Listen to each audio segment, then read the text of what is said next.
Good evening and welcome to the July 27th regular meeting of the Arts Commission. Welcome everybody. This meeting is being held in accordance with the Brown Act as currently in effect under the State Emergency Services Act, the Governor's Emergency Declaration related to COVID-19, and the Governor's Executive Order N-29-20 issued on March 17, 2020 that allows attendance by members of the Commission, city staff, and the public to participate and conduct the meeting by video conference. Video conference locations are not open to the public. As some attendees may be participating in their first Walnut Creek Arts Commission meeting or their first teleconference meeting, I want to welcome everybody and talk briefly about the public comment process. This portion of the meeting is reserved for comments on items not on the agenda. Under the Brown Act, the Commission cannot act on items raised during public communications, but may respond briefly to statements made or questions posed, request clarification, or refer the item to staff. When I open the public comment period, use the raise hand feature or press 9 if you are connected by audio only, which will alert staff that you have a public comment you would like to provide. Please wait your turn, and once brought into the meeting, state your name and city of residence for the record. Each speaker will have 3 minutes to make your comments. To provide a live remote public comment, join the Zoom video conference meeting. The meeting ID is 978-4302-4255. And the password is 045264. Should you choose to not provide comments but would like to view the meeting, you may do so in one of the following ways: YouTube Live, Comcast Cable Channel 28, Rossmore Channel 26, Wave Channel 29, AT&T Uverse Channel 99, or live stream on the city's website. Before we begin our meeting, I would like to welcome Fritz Brunner, our newest commissioner, and thank Commissioner Anita Zagastowski for all her hard work when she was on the commission. We'll start with the roll call. Secretary, can you call the roll? Thank you, Chair. Commissioner Manuel. Here. Commissioner Brunner. Here. Vice Chair Meredith. Here. Chair Cowdery.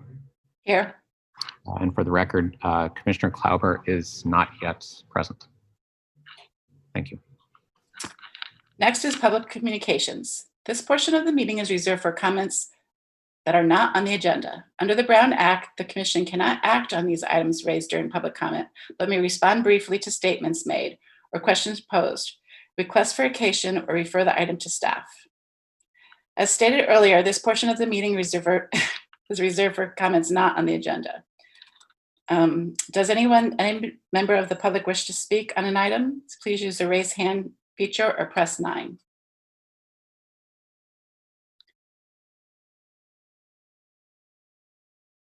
At this time, I will ask the Secretary if there are any members of the public who would like to provide comments. Chair, we do not see any members of the public waiting with their raised hand right now. Okay, great, thank you. The next item on the agenda is the consent calendar, which includes approval of the minutes of the special meeting on October 21st, 2019, and approval of the regular minutes on January 27th, 2020. Do I have a motion for these items? I'll move approval of the October 21st, 2019 minutes. I'll second that. It's been moved and seconded to approve the minutes of the October 21st meeting. Can I have a roll call? Sure. Vice Chair Meredith, Yes. Commissioner Emanuel, Yes. and Commissioner Bruno, are you abstaining? I'm abstaining. Okay, that's fine. And Chair Cowdery. Yes. Motion is approved, 3-0. Thank you. Can I have a motion for approval of the January minutes? I move that we approve the January 27th, 2020 minutes. I'll second. It's been moved and seconded to approve the minutes of the regular meeting of January 27th, 2020. Roll call vote, please. Commissioner Emanuel, Yes. Vice Chair Meredith, Yes. and Commissioner Bruner abstain, Abstain. and Chair Cowdery. Yes. Motion approved, 3-0. You guys are doing great. You're doing something. I feel like I'm the only one talking. The next item on the agenda are considerations. The item A, Walnut Creek Transit Village Parcel 2, Public Art Concepts. We have a request to review and approve the proposed art concepts by artists Eileen Barr and Brad Oldham and Christy Coltrane. Good evening, Commissioners. Hello. I can provide an introduction.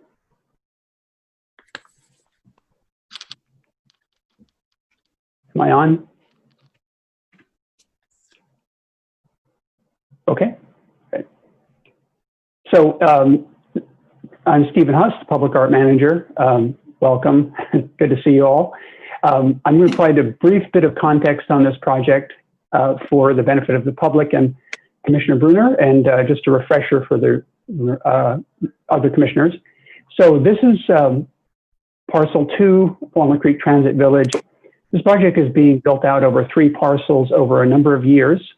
The Parcel 1 project included a parking garage that bears a pair of sculptures by Dan Corson that was completed at the beginning of last year. Parcel 2 is in an active construction phase now.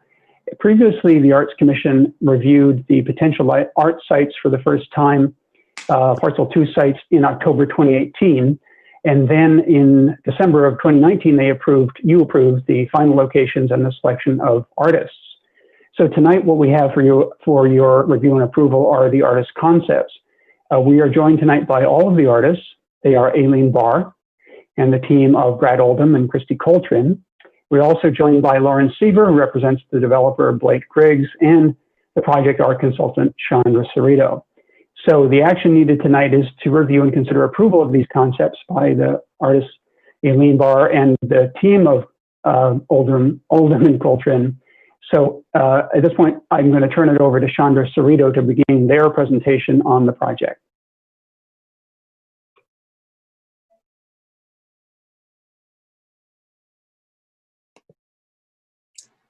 Thank you, Steve. And I believe that you're going to be presenting the package that we sent over, the PDF. I believe Cindy is going to operate that. Correct me if I'm wrong, Cindy. And would you like us to bring up one of those attachments right now? We're pulling it up right now.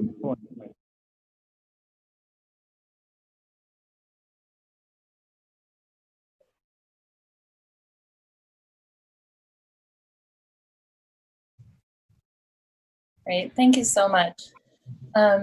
As Steve said, we're really happy to be here today to share with you the conceptual designs that the 3 artists working on this project have developed. Eileen Barr and Brad Oldham and Christy Coltrane have actually worked on numerous iterations of their designs with multiple sessions of feedback from the client, the owner of this property. And I think with all of the communication and input and shared ideas, I think the proposals have become even stronger, and I really appreciate all the work that the artists put into them. So we can go to the next slide.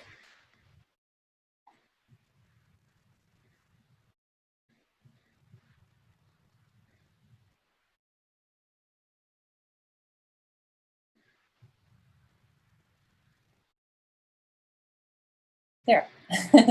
If you go back, there we go. Okay, great. Just for orientation, I know it's been a little while since we looked at this project. This again is parcel 2 of the Walnut Creek Transit Village. And I've added in these colorful stars the locations of the artwork. So starting with Aileen Barr's artwork, if you'll remember, we really focused originally on the grand stairway that leads from Pringle Avenue up through the Paseo and basically to BART. That was a real focus of where we thought art would be in a very public view. It would really welcome people into the development. But I'm happy to say and share with you, and Aileen will share further, that she has been able to extend her artwork through the Paseo to the quad, which is at the end of the Paseo. So it really is a nicely integrated artwork that flows through the landscape design. The other artwork in the blue star represents artwork by Brad Oldham and Christy Coltrane, and that's at the corner of Pringle Avenue and North California Boulevard. Again, a very highly visible corner, which will become a retail location and hopefully a place where people will kind of linger and have a chance to gather and spend a little time with the art as pedestrians, but it's also very visible to those cars who are driving by. So if we go to the next slide, this will show you a little more detail of the locations. So the first one being the Pringle Stairs, the main sort of original focus of Aileen Barr's artwork. And go to the next slide, please. And we'll just go through the rest, this series of slides that show examples of Aileen Barr's past work. Just as a refresher, you feel free to scroll through, Cindy. I'm not going to be discussing each one. As a refresher, Aileen Barr does incredible work with handmade ceramic tiles made into mosaics and has worked in very comparable situations in the past. So working on walls as well as stairways. So she's extremely familiar and comfortable working in the context that we've given her. Our second location is this retail corner. And Brad, thank you, Cindy. So this is a rendering of the retail corner, and the street closest to us, sort of on the horizontal line, is Pringle. And then to the left would be North California Boulevard, and you can see the BART tracks right adjacent to that. So if you want to scroll through the other images, the following images, these are again past work examples of Brad Oldham and Christy Coltrane, who do really amazing, mostly sculptural works in a variety of materials, but many of them being metal and stainless steel in particular. And what's great about their work is it's so engaging and usually invites interaction, and that we're hoping will be something that their artwork does at this very sort of public corner that should be fairly active. So we're hoping to add to that energy.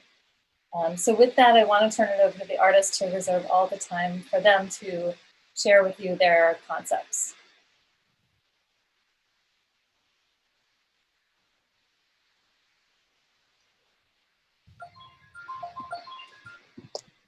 Hi. Hi, everybody. My name is Aileen Barr. So I am going to go through my design concepts with you. If Cindy could put them up on the screen again.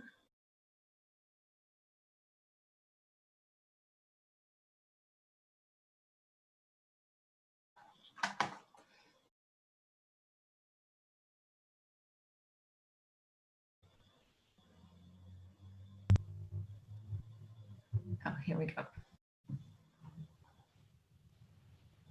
So if we go to the next slide.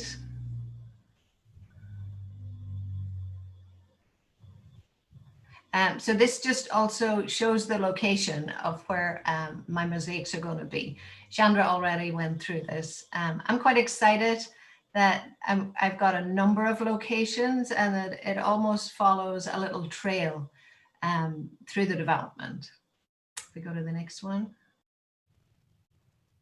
So this is the Grand Stairway, and this is based on Pringle Street. It's the entryway into the transit village.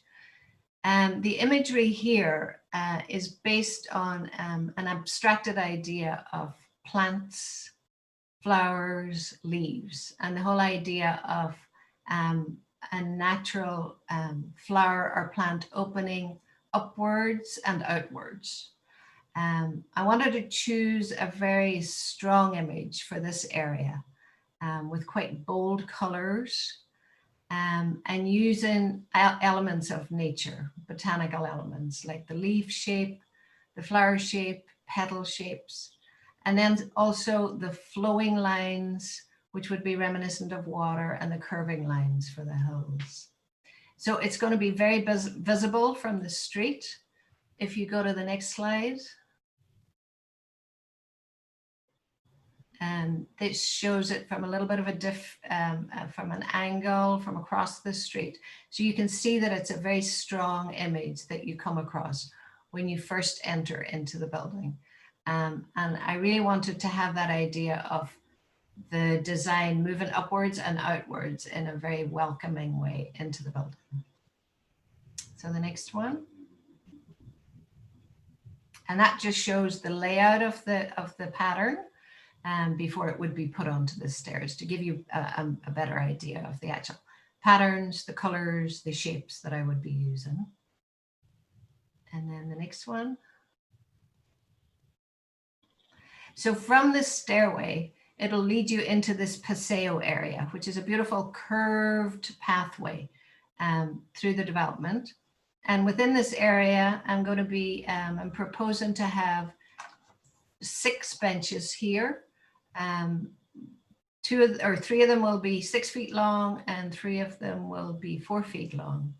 And within these benches, the tile pattern is going to be in the front area, and it echoes some of the design work that already appeared in the stairway, but it's a much more flowy design, which also echoes that paseo shape itself.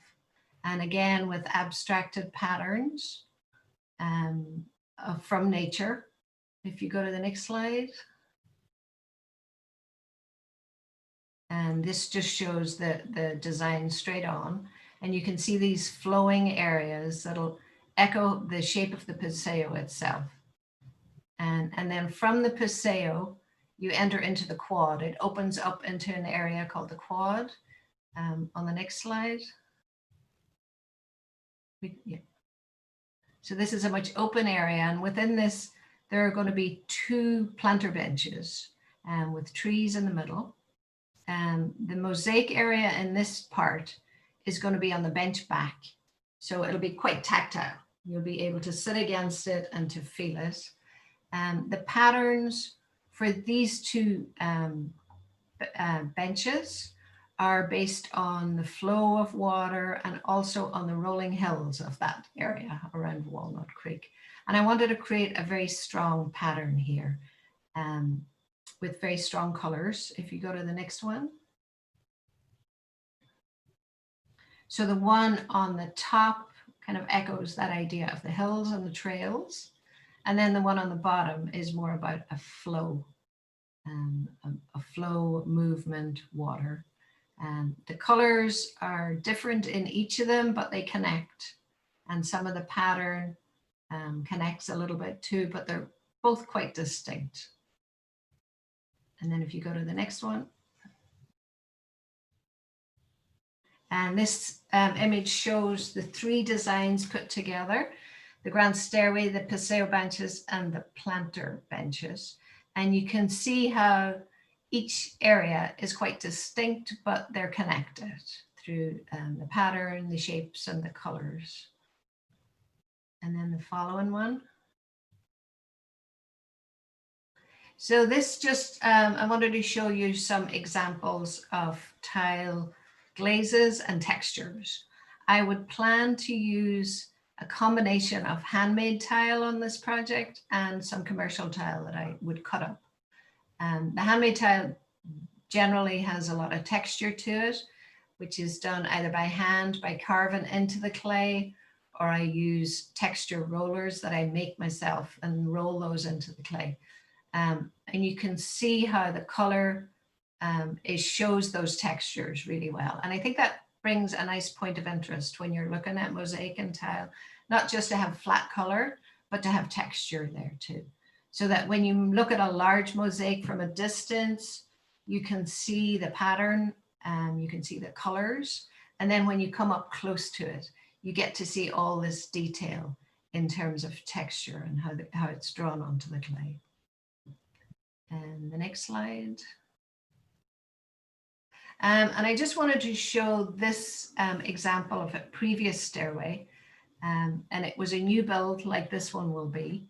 So you notice there's a metal strip at the edge of each of the stairs. And that is there to protect the mosaic that's below it. And also to have a stronger step. You know, that's generally the part that people step on that edge. Usually on older staircases, we would put in a tread tile there. But because this is a new build, I would do something like this. And I just wanted to show you an example of it. And then the next one. So then these are the lighting concepts. And for this, I'm really excited about having my artwork lit up, because generally the artwork that I've done, especially in San Francisco, is on public property, on city-owned property, and they don't want people to be there at nighttime, so they don't light it up. So for this project, having the mosaics lit up for me is quite exciting. And you can see for the stairway, the light would come from the railing in the center, so it would be lit down onto the mosaic. The next one. And that just gives you some information on that lighting. I don't claim to understand it, but there it is. And then the next one. And then lighting for the paseo benches. So the lighting would go underneath the wooden bench top, and the light would come down on, so the light would flow down onto the mosaic from above. And I like that look. It looks like it's floating. I think that's a very nice look. And then if we go to the next one, and then again and then this one would be for the benches in the quad, and the idea here would that they would be uplit. And within all of these areas, there is also a lot of other lighting. Like here, there's lighting from above. And I guess on the street, there would also be lighting for the staircases. But I think this is an added extra to have these specifically lit in this way. And then the next one. More. And then these are the three images put together. So you can see how they connect. And I really like this idea of the stairway leading through the paseo, and you discover more mosaics as you go through, and then into the quad, and you get those two circular bench backs to discover. So that's my design.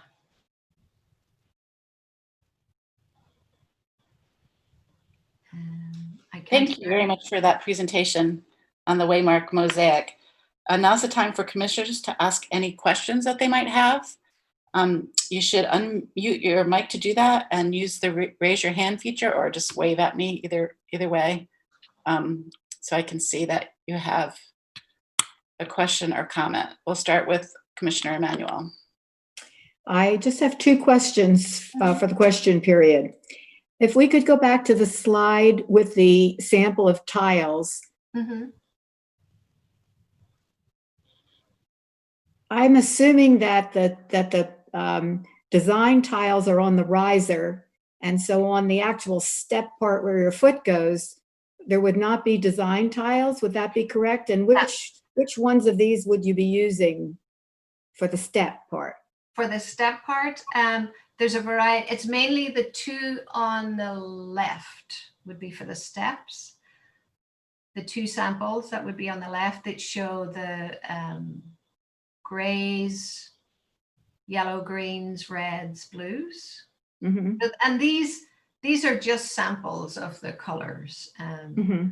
With, you know, when you're working with tile and clay, you get lots of variations in the colors when you fire tile.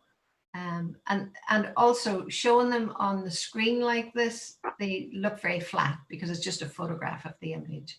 Whereas tile itself has a lot more life to it, the color, because you know it reflects light. So the colors become much brighter than is actually shown on the screen here. And then that idea of the tread, where you put your foot, that if we go back to that slide that showed the staircase that had the tread, I think it's in the other direction.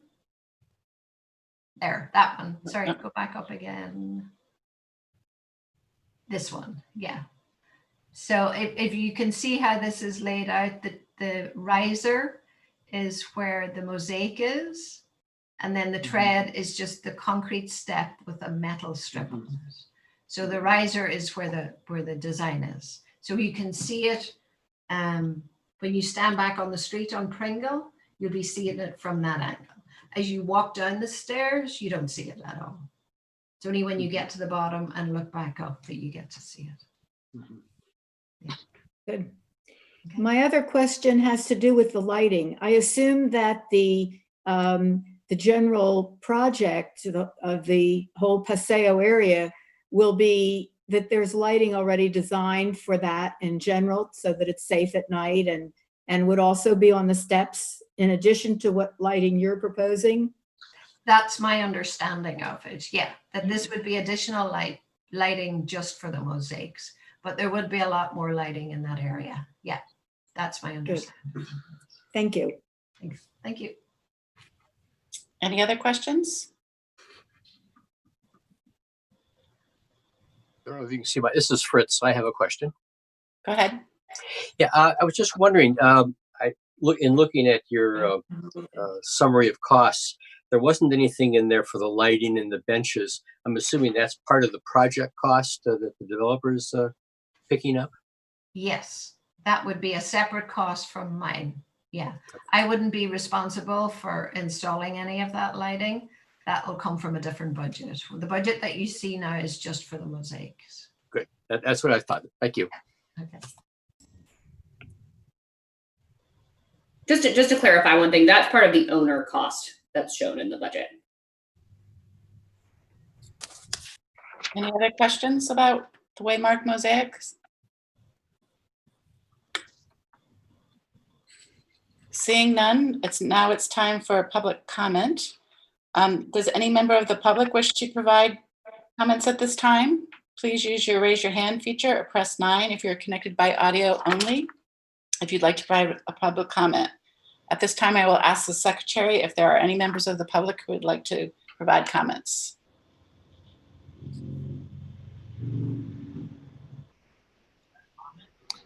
As of now, we do not have any public comment waiting. Okay, thank you. So now is the time where commissioners are allowed to make comments on the Waymark mosaic. Are there any comments? I'm not seeing the raise the hand feature, so maybe just raise your real hand. Thank you, Commissioner Emanuel. Go ahead. You have to unmute though. Okay, sorry. Thank you. On the, so our chance for some comments. Aileen, I just wanted to say that it's bold and dramatic, and it's so directional that I feel like it's going to help people mount those steps in record time. So it's really very dramatic, and I love the variety of the shapes. I love the repetition of the shapes throughout the project, and congratulations. Thank you. That was the idea, to get people in there. Yeah. Commissioner Meredith? Yes, I just think it's a wonderful proposal, and I really like the colors. And it really reminds me of the kind of the historic California tiles, like the Catalina tiles that were made back in the 30s. And so it's very special, and I was really surprised when I saw it and very pleased. So good job. Thank you. Commissioner Brunner? Yes, and I especially like the color palette you used. It wasn't overly bright, and yet it was very colorful. So it doesn't distract you like when you're walking up the stairs, but yet it's right there in front of you. So I think that's a good choice. It is a beautiful piece, and I think I'm going to miss my BART train because I'm going to be looking at all the little pieces. So I'll have to plan to get to BART a lot earlier. It's a fabulous piece. So thank you for your work on it, and look forward to it being installed. Do we want to take action separately on these two items, or I forgot to get clarification on that. Yeah, I'll defer to Steve on this. Do you want to have a vote on this one? That was not the staff recommendation. It was kind of combined, but we can do it either way.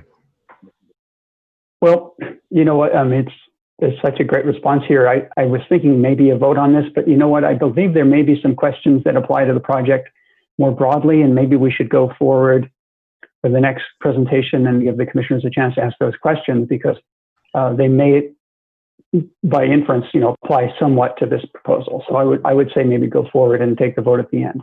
Okay, thank you for the direction. So I guess we'll go back to, we're going back to Chandra for the overall budget and the next project.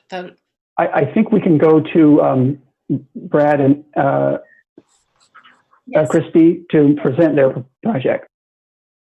Okay, great.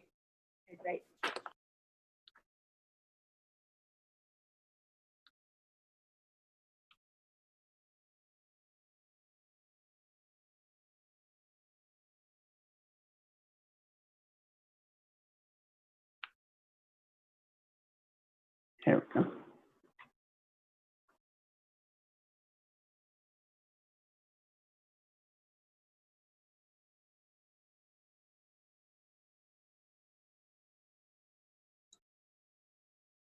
Steve, go ahead if you want to introduce them. Or Chandra. Chandra, do you want to say anything on this intro? Or I'll just turn it over to Brad Oldham and Christy Coltrane, who are joining this meeting from Dallas. And thank you both for being here and for your proposal. You can take it away. Yeah, hi, everyone. Yeah, it's nice to be with you tonight. Kind of wish we were out there with you, though. So anyway, we're excited to share with you what we've worked on for this really important corner. So do you want to next, please?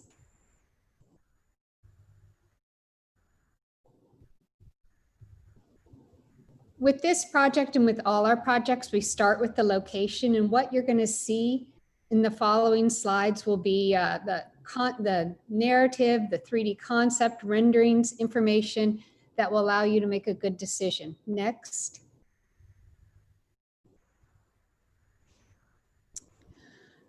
For us, when we thought about Walnut Creek, we were thinking about the carefully curated growth against the backdrop of the natural beauty. And one of the things that came up when we were talking with the town historian, Sheila Rogstad, was that she mentioned that she thought there was a consistent wind that blew through town. And even in particular at North California and Pringle Avenue, she thought there would be a wind there quite often. So that got us thinking that what could be blowing in from the mountain that would like to take root here. And we imagined this little tiny poppy seed coming in on a gust of wind to take root, a dry, hot wind. And almost it made us think of, Dante's saying about that from a tiny spark burst a mighty flame. And that is a very small part, a very small piece that inspired us for the sculpture. Next. So as I referenced previously, we really were inspired by the poppies. When we looked at the visuals from Mount Diablo, just the oranges and the golds and the varying shapes and the dynamic, positions of the flowers and the pods and how gorgeous that is. And then we started again to think about this small poppy seed and how the small actions build community. They build community pride, and it's a cumulative effect. So we wanted to include also not just the flower and the poppies, but also the bee, because with the bee's just so responsible for what's happening there. We love bees, poppies do, and so let's go on to the next. Because here, it's almost a drum roll. Without the work of this small bee, the poppy wouldn't emerge from the ground each year. And we really felt like our sculpture celebrates the perennial with a splash of color and a monumental scale. The organic shapes and fluidity of this, the lively colors, the viewer's first response will probably react to the scale of the poppy, the color, the position of the poppies in pods. It'll be a recognizable image, but it'll draw them in to look further into the sculpture. If you'll note, and we'll go through, there'll be several iterations of the sculpture so you can see it a little closer. We wanted to first introduce it here as a whole to the location where you can see the BART train on the left. You can see that there's a bustling retail corner going on there. And then of course the vehicular traffic going by too. The man to the right of the pod on the far right is 6 foot tall, and he's in these renderings subsequently going forward for scale reference. Next.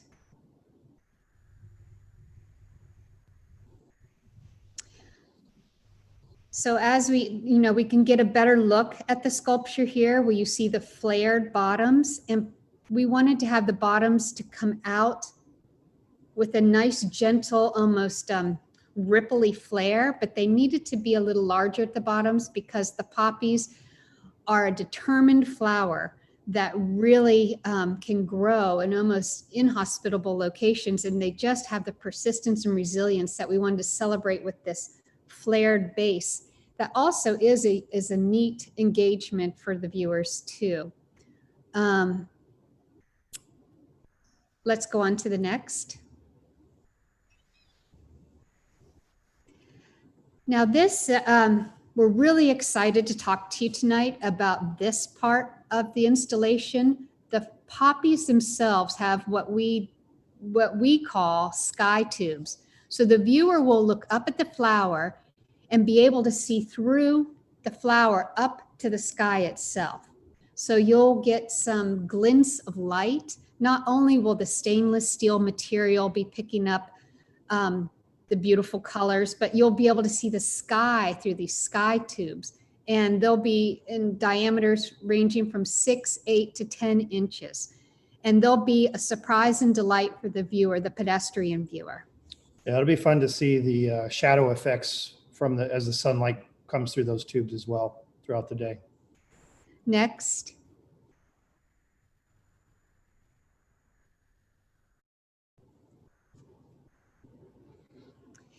As you can see too, there's a bee at the base and one at the top, sort of pollinating the flower. They're not real clear in this rendering exactly what they look like. It's very whimsical, it's playful. They're made out of stainless steel too. You'll be able to, children and adults will be able to see themselves in them and sort of engage with them in a interactive photograph or just kind of sitting with them. The bee wings won't exactly be sitting out where you would catch your knee on or anything like that. They'll be tucked in a little more on the ground, from a safety standpoint. Next.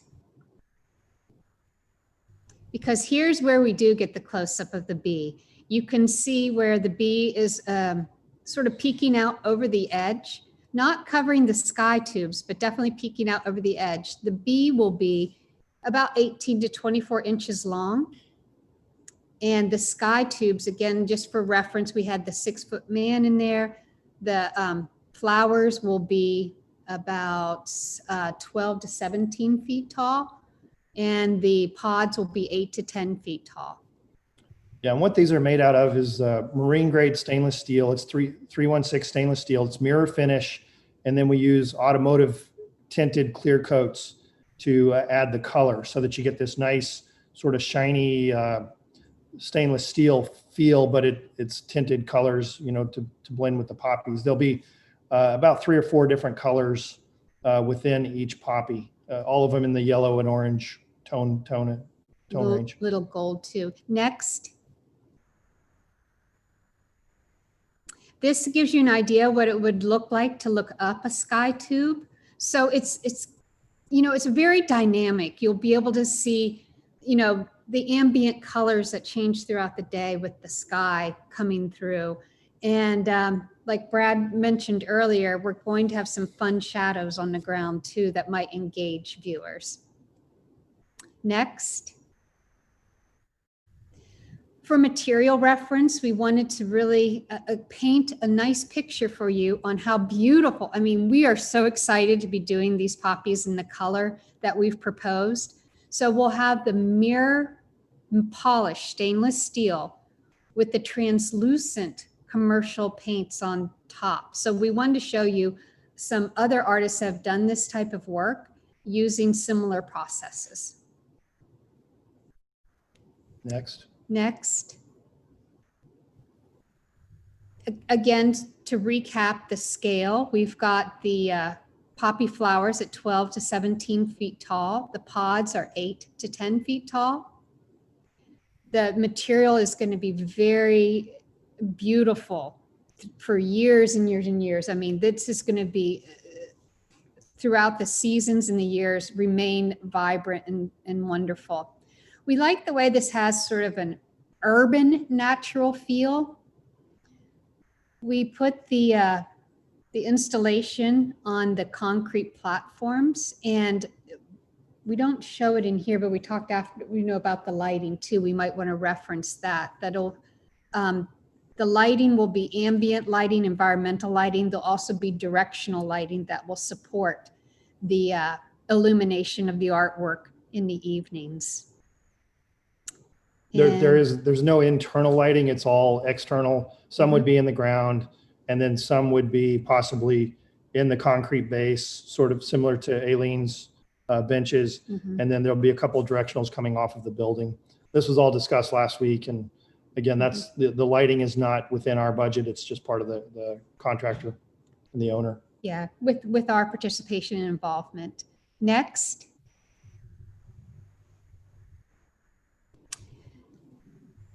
So this site is very tricky from many respects, from the front door to the sign to the building to ADA requirements. There's drainage underneath. So we finally found the perfect spot for this to go and run it, parallel with the street and the corner so that you could walk on the outside of it as well as the inside. We didn't impede traffic, and we didn't, sort of block the view from the inside of the building or the view from the street to the inside. Just sort of, it worked out to be the best location and the best piece to enhance the site versus take away from any area.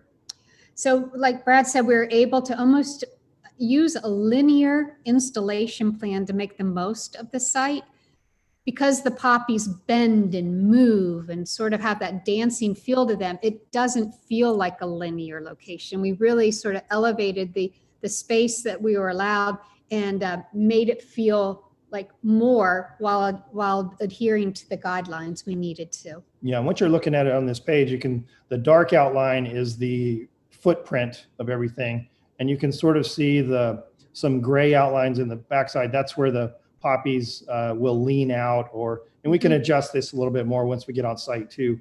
They can lean back towards the building or out towards the street too, to have some more dramatic effects. Next.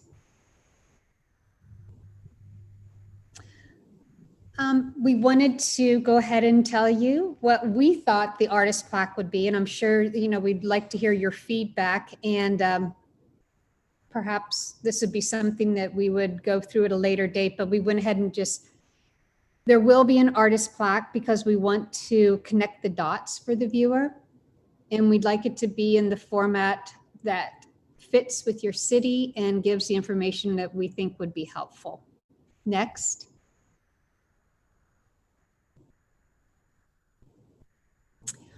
For the timeline, we would love to go right now, honestly. we wish it was ready to go right now.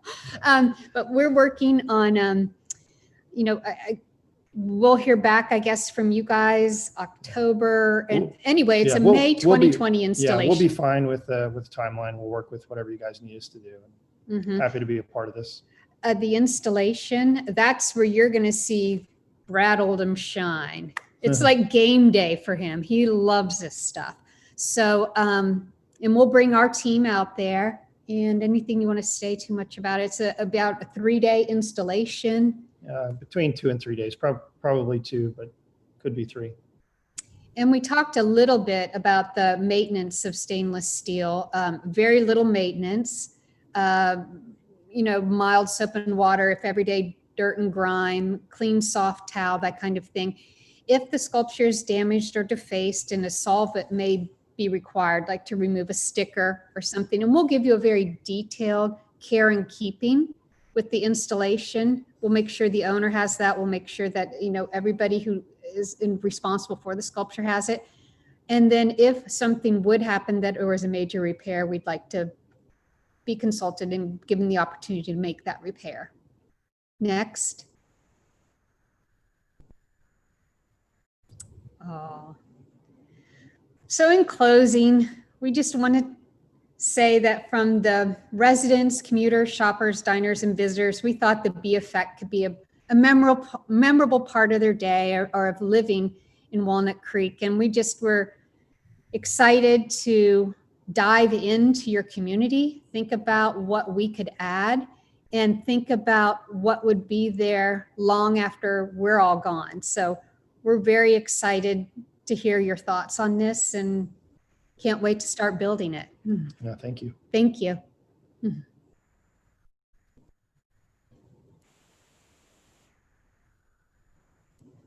Thank you very much for the presentation. Now's the time for commissioners' questions. Raise your hand if you have any questions. All of a sudden I can't see anybody. Okay, there we go.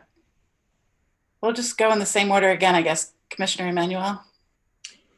Okay, thank you very much. I have a couple of questions. First of all, have you ever used these colors before or seen a work that is, some years in the future, some years forward from when it was made in these colors and material? We have used it, and I think one of the main artists that uses this is Jeff Koons, and he has work in New York and around the world. It's similar to an automotive finish. I mean, it is an automotive finish that's on it. So cars finishes last a long time. They might need to be buffed out after a period of 10 years or so. There's no magic number on. California is a pretty, where this is a dry area. It's not like if it was back east where there's salt from the road in the air. I think it's going to hold up well here. Okay. And where did you get the idea for the sky tunnels, and have you ever done them before? No, we haven't done them before. Brad. It was when I was sculpting the clay, the model, I was playing around with it one day, and it just seemed like it was too much of a big sort of opaque space, even though it was translucent and you'd get a reflection. It just needed the airiness to it. And I started thinking about what it would be like from the ground to look up and be able to see through it. And, maybe you catch a bird flying by or a plane way up in the sky. And I just thought it'd be really fun. Yeah, we sculpted this in clay. We didn't show it because it shows really a lot better, I think, in the 3D rendering. But we played with this, and that's where Brad came up and said, wouldn't it be cool if you could look up through it and see something you didn't expect? I think that's one of the unique things that Aileen and us on this project, we're very tactile. Most of our products are made by hand. I know Aileen's are, and I know ours are. So it's different than most artists. Like these renderings, they're generated on a computer, but we don't start there. We start with clay, and then it goes to computer. Versus a lot of people start with the computer and then go to process from there. I think because of the slope of the poppies, I probably know the answer to this, but will water pool on the top of the poppies, or will it run off? No, they're designed so that nothing will sit on top or hold water anywhere. Even at the very base of the poppy where it hits the stem, it's not quite shown there, but that'll be rounded off so no water can sit anywhere. And at that height, how do you deal with like bird droppings and that kind of stuff? You just aim a hose up? That's usually it. If you're, you know, there's not a lot of ways to mitigate birds sitting on pieces. Well, to the design to some extent. I mean, it's going to be very curved. They're not We're going to. not going to have shelves up there. They're not for the going to birds. roost on it, and it will be sloped the whole way, so they can only sit on the edges. So that's a little bit tough. And you know, we have other mirror finish pieces out, and occasionally birds are on them, but they don't quite hang on to them the whole time. You know, it's difficult to sit on them and roost. And when you do that hosing, I know you say that a soft towel will clean it, but are they going to have to use a towel? Are there going to be water spots? Sometimes there are, sometimes there aren't. It depends on what your water is. If you have heavy water that has a lot of metals in it, then yes, there may be. But 17 feet, although that sounds very tall, you've got to clean the windows above the awning. You know, you can use similar equipment, a towel, a rod, you know, extendable rod with a towel on it will clean it just as easily. Okay. And my last question is that if you're standing pretty close to it, it's going to be pretty hard to see the bee at the top. Is there some way to play with that so there's a little more view of the bee? That's why we added the second bee. When we had this installation originally, it's called the bee effect. And we thought we'd have one bee and be very kind of sly about it and cool. But then we thought we really want people to see the bee and know what's up there. So we moved the bee to the edge of the poppy so that the bee would be looking down over to the viewer, but also added one at the base. And plus bees work in teams. So we just had to have at least 2 bees there. Great. Thank you. Do any of the other 2 commissioners have questions?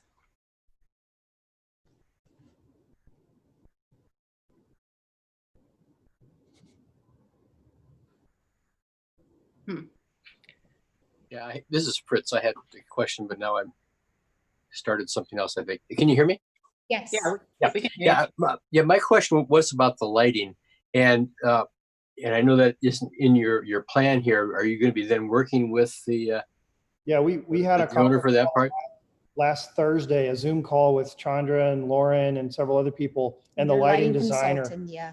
And we discussed several ways to make sure that this lit properly. And I think we came up with a really good plan last Thursday. Good. Because I think something this dramatic really needs that. Yeah, it'll have ambient lighting, but it'll also have directional lighting, so it'll really get a nice glow at night.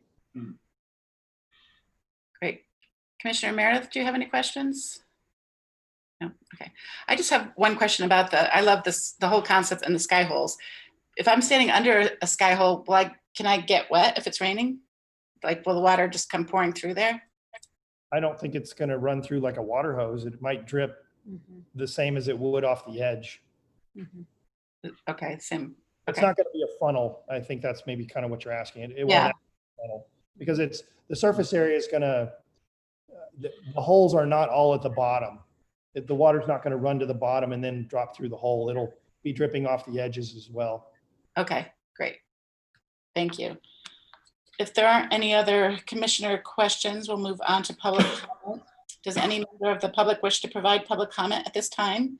Please use the raise hand feature or press 9 if you are connected by audio only, if you'd like to provide a public comment. At this time, I will ask the secretary if there are any members of the public who would like to provide comments. Thank you, Chair. At this time, we do not have any public comment. Great, thank you. Now, since there's no public comment, it's time for the commissioners to make comments. So let's go backwards this time. And Commissioner Meredith, would you like to make any comments on this piece? You're on mute. I think it's a wonderful concept for that corner. It's going to be very dramatic, yet it's still that natural kind of urban natural that you were trying to create. And when we first started talking about the kind of public art was going to be on this corner next to the building, there was some talk about having the art go up the building. But I think this works out better because it still accomplishes that, especially from the street where it forces the eye to look up the building, but it still allows the pedestrians to walk around it, enjoy it, and interact with it. So I think that was that concept that we were talking about has been accomplished with this. And then I really like the idea of it being this, again, that urban natural, because then that's very compatible with Eileen's tiles, with the plants and the flowing of the water and the reminiscent of the hills. So I think while they're very different, they're very compatible with each other. So I really am very pleased with what you proposed. Thanks. Commissioner Bruner, do you have any comments? Yes, I do. Yeah, I really like the concept. It's very playful. It's very fluid. One other comment about what you've been calling the pods. I think they're probably actually buds. Seed pods on a poppy are long string bean kind of things that come out later. So if you're going to work that into any narrative, I think buds might be better than pods. Okay. Commissioner Emanuel? I love it. I think that it may be my new favorite piece in Walnut Creek, and that's saying a lot. And I was going to say, I wish could have been a fly on the wall listening to you, but I think it would be better to say I should be a bee on the wall. And because I would love to have been there to hear how you worked through all this and came up with the idea. I just think it's splendid. Thank you. Thank you. I agree with what all the commissioners said. I think it's really going to be a placemaking piece. And I love the fact that you brought the bee down to the pedestrian level too. So it's very accessible for young children and adults. And it's going to make people happy when they walk by. It's a wonderful piece. So thank you. We look forward to it being installed for sure. I guess before we go on to the roll call, I know a few of us had some few of the commissioners had questions about the overall budget. Yeah.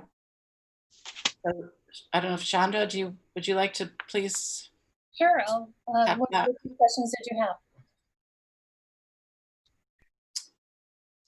Chair, I think she's asking for your questions. Okay. The questions. I'm sorry. Go ahead. All right. I think I don't know if do you have a copy of the overall budget that we could put on the screen, or do we not have that?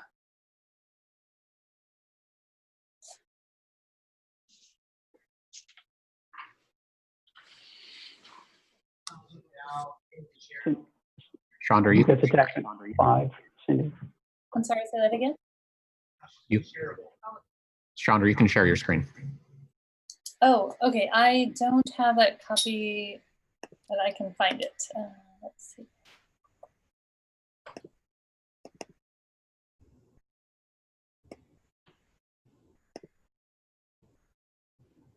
Steve, do you know where it was saved? Yeah, I can also find it if you want to. Oh, it looks like, okay, you're there already. Yeah, I don't know. This is probably not the best view, but that works. That works. Okay, great. So I'm happy to answer your questions if I can.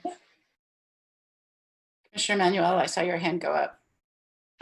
Yeah, I do. I've never seen a budget like this, so I need some explanation of the one that we listed as attachment 5. I don't know if that's on it's the one you're showing. Mm-hmm. So the section for 170,000, owner's costs for permits, sculpture, foundation base, site prep, lighting, and miscellaneous. First of all, I wonder what is really included in there and why it wouldn't be allocated to each of the 2 projects. So can you speak to that? Yeah, those are the owner costs, which will mostly be basically handled by their contractor, their general contractor.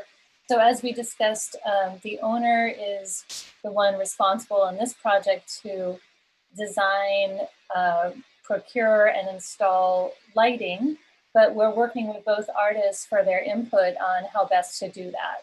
So we've taken that part off of the artist plate, and are having the owner and their contractor and lighting designer do that portion. In addition, their general contractor will be responsible to create the foundation for the B effect for those. There are 3 different sort of pads that the metal sculptures are mounted to, and that is also going to be done by the contractors, of course, with strong coordination with the artists to create the shape and make sure it's all engineered properly to hold their sculpture. So a lot of coordination there. Any other site prep that might be needed, just as a small detail, the benches for Aileen's work. Though there was always an idea and design within the landscape plan to have benches, but they weren't designed to be solid at the bottom. So they actually need to fill out the bottom part of them so that Aileen has a surface to work on. Before they were going to be like a floating ledge. So that's just an example of one site prep item that the contractor will be taking care of course, with Aileen's input. So those are examples of owner's costs. Oh, permits, of course, as well. So going through the city's permit process and paying for those, but all of the work that it takes to apply and follow up and get those permits acquired. Well, it's all part of the 1%. Is that normal, or do owners normally pay for permits out of their regular operating, their regular, I don't know what to say, operating costs? I'm used to seeing them as part of the 1%, but Steve? Yeah, any costs that are incurred that are going to be incurred specifically because there is artwork and would not be otherwise are legitimate expenses for the percent for art. The developer could choose to somehow absorb those in another way, though, considering budget issues, I don't know why they necessarily would at all times. Occasionally they do, but these are legitimate expenses as long as they are only required because there is artwork. If there was not artwork, it wouldn't be, those would be crossed out. So I think those are legit. So that the lighting expense is just the lighting for these pieces? It's not regular street lighting and stair lighting and that sort of thing? Correct. It's the lighting for the artworks themselves. So the ones that Aileen showed you, that's a schematic design. It may slightly vary, but those were designed to light the artwork. So. And then my last question about it is the contingency. There are contingencies in each of the artists' budgets. And then there is an even bigger contingency under this section. And I'd like an explanation and rationale for that. Actually, I'd like to dovetail on that question so you can probably answer both our questions at once. The other 2 contingency budgets stated that if they weren't used, it would go back to the artists. This one does not state that. And really what it seems like in my mind that if it's not used, it should go to the Public Art Fund because the art was not realized on the site. So I'd like your response to that. Right, so by the end of the project, if there's no need to dip into that contingency by either of the artists, if they go over the amount that they had a contingency for, or if, we decide we want additional something from one of the artists and it costs more, or something on the owner's side, some art related expense. If it's not used for those purposes, it would go to the Public Art Fund. Thank you. Any other questions regarding the budget or anything else? Seeing none, I guess we're ready to take a vote on these 2 pieces. Is there a motion?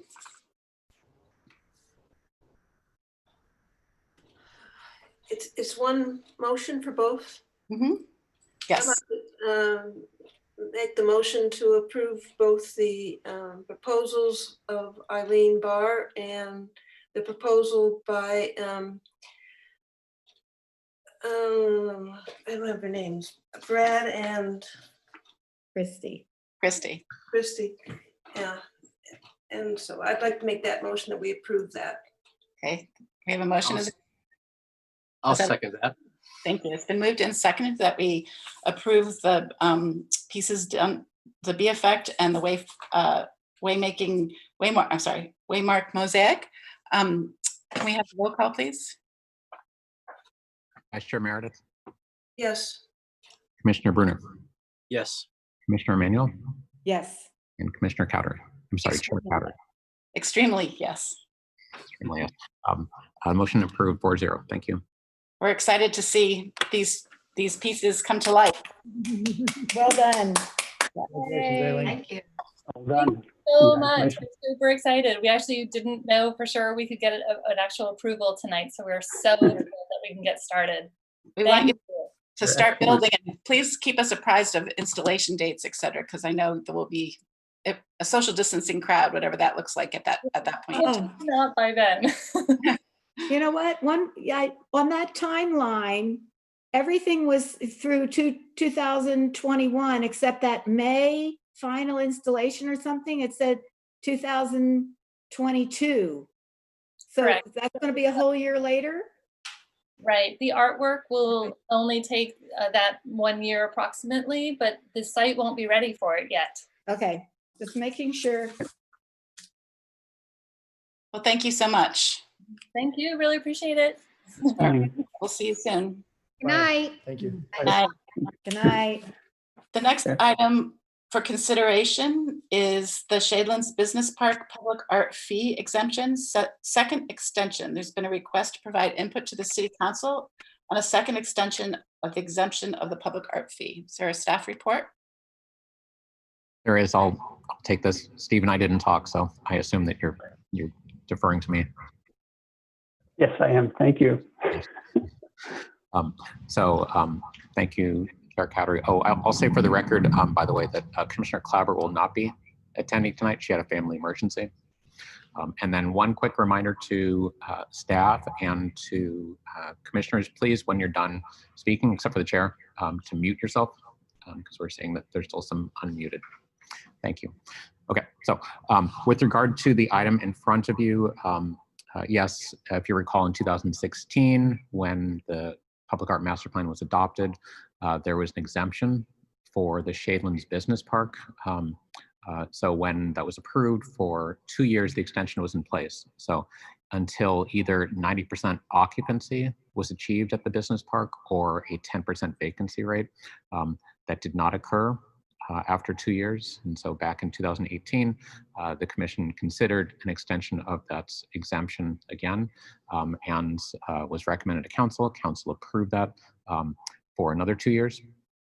And so here we are in July of 2020. The business park has yet to achieve the 90% occupancy or 10% vacancy. And so there's a request in front of you to extend the exemption of the public art requirement for all the Shadeland's Business Park for another year. Staff is recommending 1 year. You may choose to recommend a different timeline, but for 1 year or until 90% occupancy. And then at that point, the requirement would kick in for the development activity at the business park. So the reason for this is to continue to encourage developments at the Shadelands. Back in 2014, when we were starting the development of the master plan, the vacancy rate was about 40%, significant. In 2018, it was about 13 to 19%, depending on the day that we measured it. And now it's about 15% vacancy. So it's getting closer, which is why we're recommending the 1 year. But things are challenging as far as the economy. So at this point, we're looking for your inputs and recommendation to the city council. This is council approval is required. So we're looking for your input at this point. I'll turn it back over to you, Chair. Thank you. Please raise your hand, commissioners, if you have a question.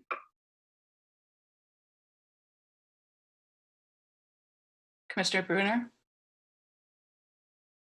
Yes, I had a question around the determination of the 90% occupancy or 10% vacancy.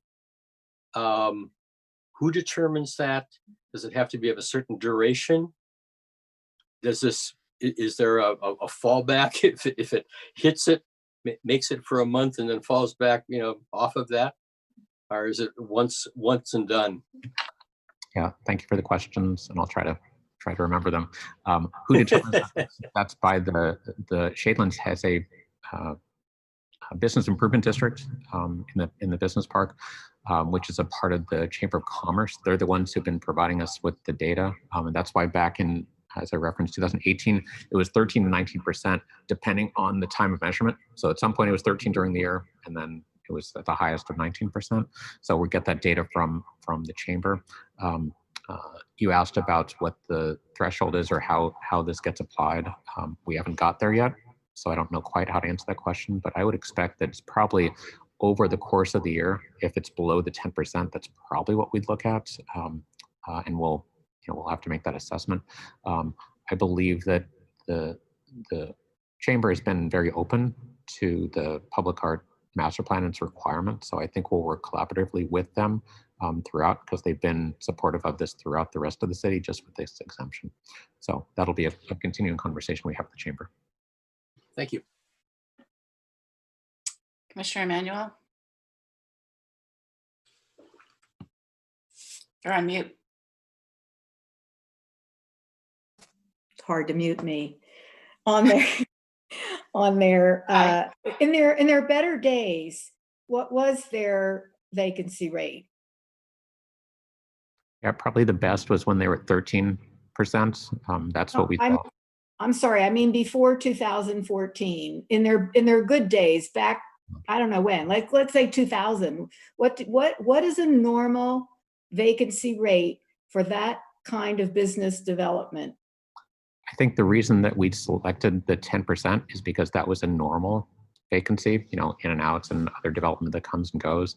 And so that was at the time that we put this in place in 2016, it was felt that was the reasonable target for normal vacancy. I don't know what they were 20 years ago or even 10 years ago. It was a very different business park at that point. I don't know that we'll see that significantly low rate again, because it's continuing to change. But I think 10% seems to be a reasonable target for us. Any other questions? I have some comments, not questions. Go ahead and put yourselves back on mute, because now it's time to see if any member of the public wishes to provide a public comment. If you would like to, please use the raise hand feature or press 9, or if you're connected by audio only.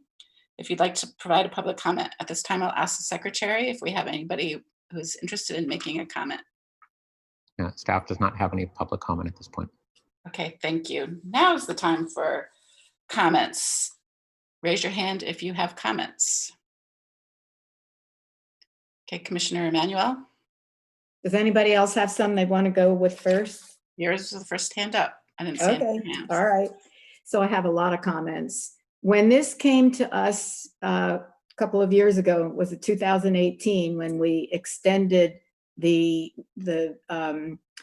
waiver, I guess you'd call it, we talked about the fact that there was an increase in occupancy, but there had not been any major renovations or any new buildings which would trigger the 1% public art obligation. There may have been painting or things like that, but there wasn't anything that would trigger it. Therefore, I think that it's fair to say that the 1% for art does not affect people developing or doing major renovations. So in view of that, in fact, there's a statement in here that says the buildings needed major updates or complete replacement at considerable expense before any new occupancy would occur. Well, that's not true, because new occupancy did occur, because the vacancy went from 40% down to 13 to 19%. So I don't think there's a cause and effect at all. And the properties that are undergoing development now began after 2018, so they weren't included in, they were vacant at that time, and today at 15% still doesn't include them, because they're still being built. So I don't know if they're considered part of the 15% vacancy or not. However, it kind of bothers me that right down the street, Viamonte is going to have two very lovely and costly 1% of, well, 0.5%, because that was a nonprofit for Viamonte, and that the Trellis, a skilled nursing facility that's going to be within the Shadelands district, won't have any 1% for art.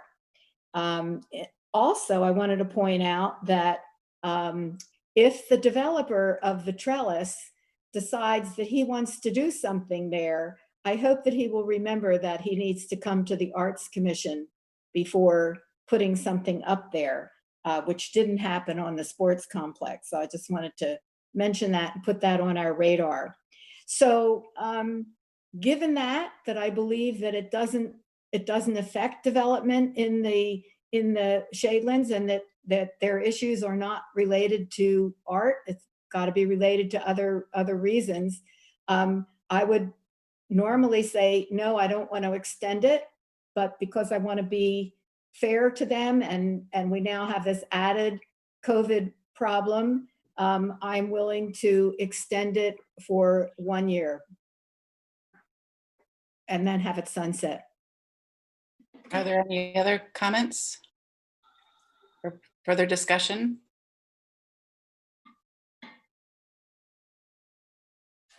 Kevin, do we have the opportunity to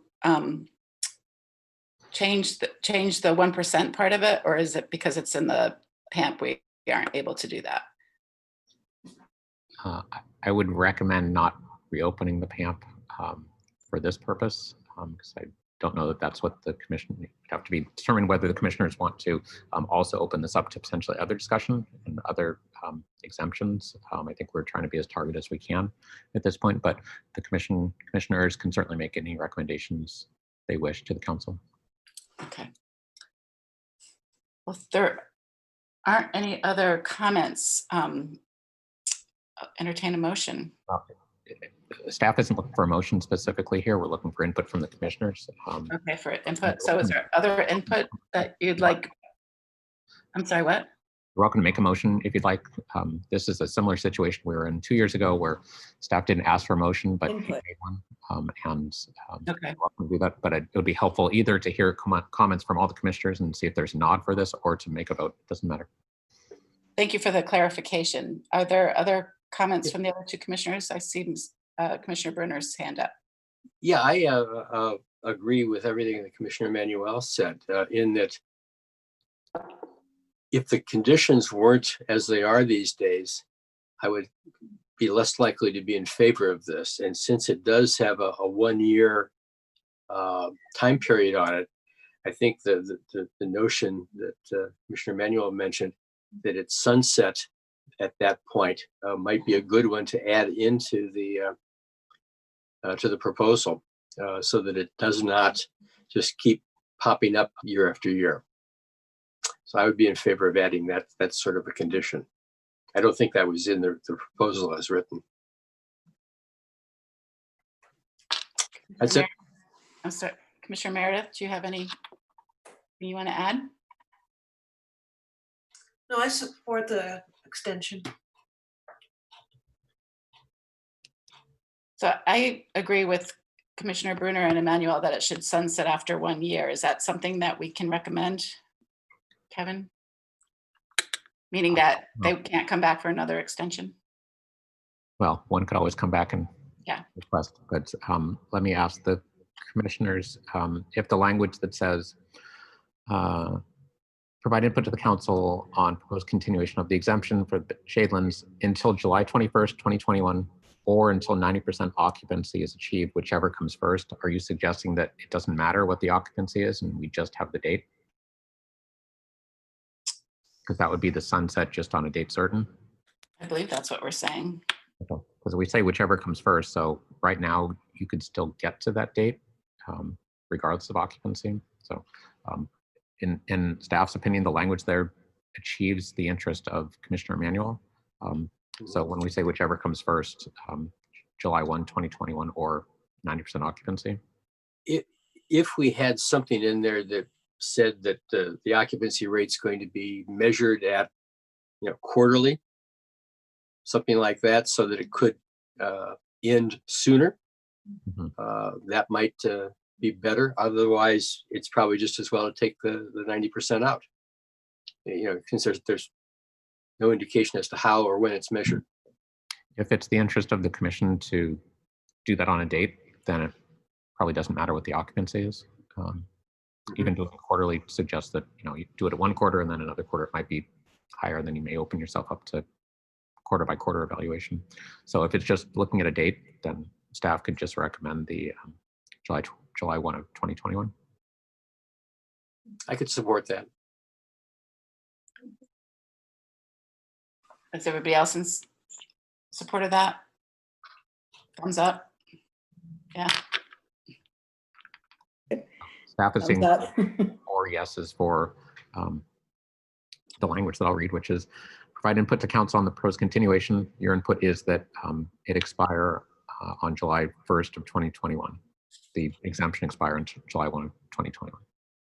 Unless they reach 90% occupancy, but if they're not going to report on it, then yeah. I guess that's so it's almost regardless of occupancy, right? That's your recommendation. Okay. So we're saying if they reach 90% before July, they would still have the exemption until July 31st. Is that what you're saying?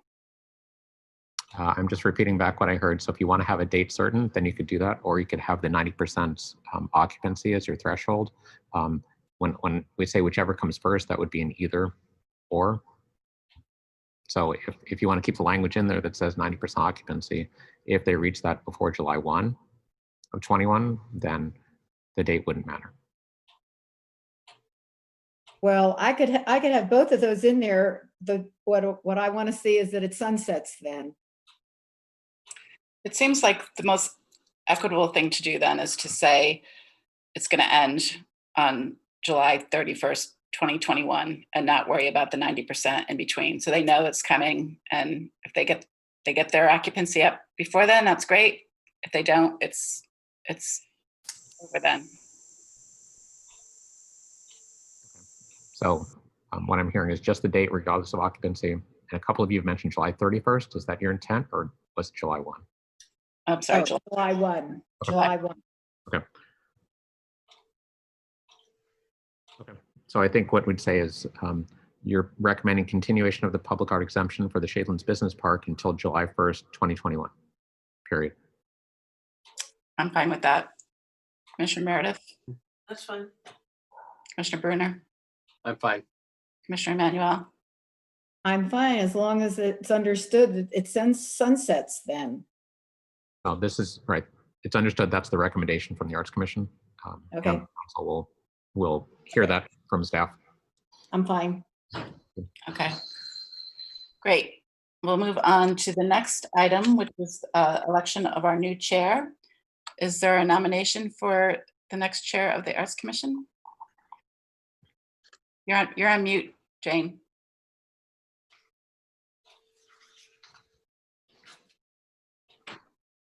I would like to nominate Ann Meredith to be chair of the Arts Commission for the new term. Is there a second? I'll second that. It's been moved and seconded to elect Ann Meredith as the new chair of the Arts Commission. Can we have a roll call, please? Sure. Commissioner Emmanuel. Aye. Commissioner Bruner. Aye. Chair Cowdery. Aye. And Vice Chair Meredith. Yes. Motion carried 4-0. Thank you. Congratulations. Congratulations. I'm virtually handing the gavel over to you. I would like to say thank you to Glynis for the most outstanding job as always. Every one of your jobs is outstanding. You're terrific. You're a hard worker. You're fair. Everything has been running smoothly beyond our dreams with all that's going on. So thank you. And I'm glad you'll be around here for a while. Thank you. It's been a pleasure to serve. And take it away. I'd like to say thank you to Glynis too. I learned a lot from being the chair, and also Jane. Jane was chair prior to Glynis, and both good examples of how to run a good commission. So thank you. You're welcome. So can we have the next one to be election of a vice chair? Do I hear any nominations? I'd like to nominate Yasmini Klauber to be vice chair for the coming term. Is there a second? I'll second that. Staff, a roll call? Sure. Commissioner Manuel, Yes. Commissioner Cowdery, Yes. Commissioner Bruner, Yes. and Chair Meredith. Yes. Motion carries 4-0. Staff will inform Commissioner, now Vice Chair Klauber, of the appointment. So for the next agenda item is the commission liaison appointments. And so I hope these are satisfactory to all the commissioners. So for the Community Arts Foundation, I have Commissioner Brunner, and as the alternate would be Commissioner Cowdery. For the Community Art Gallery at the library, it'd be Commissioner Emanuel. For the Public Art Committee, it'll be Commissioner Cowdery and myself. Design Review Commission, I'll take care of that. And then for, it's not really a liaison, but for special projects will be Vice Chair Klauber. Will be continuing her work on murals, the public and private partnerships. And then she's also going to be the commission representative for the Lesher Plaza Public Art. So are there any comments or any changes anybody would like to make? No? So for the next agenda item is reports on projects. The first one is Arts and Recreation Fiscal Year 2021 budget update. Thank you, Chair. I'll introduce this and then I'll turn it over to our business manager, Sandra Naughton. As you saw in the staff report, and you know this, the past 3-4 months have been upended our budget, our programs, our facilities, in our entire department. So you will see a summary of the impact that we had in the prior fiscal year, the year that ended June 30th of this year, and then the adopted budget and our expected budget, the impacts in the current fiscal year that started in July. So the work that's been done to address the shortfall has been tremendous, led by Sandra, but I want to make sure that you understand and appreciate the work that our program managers did. That's Miley Ogasawara, Scott Dennison, and Emily Enders, to get us to a balanced budget.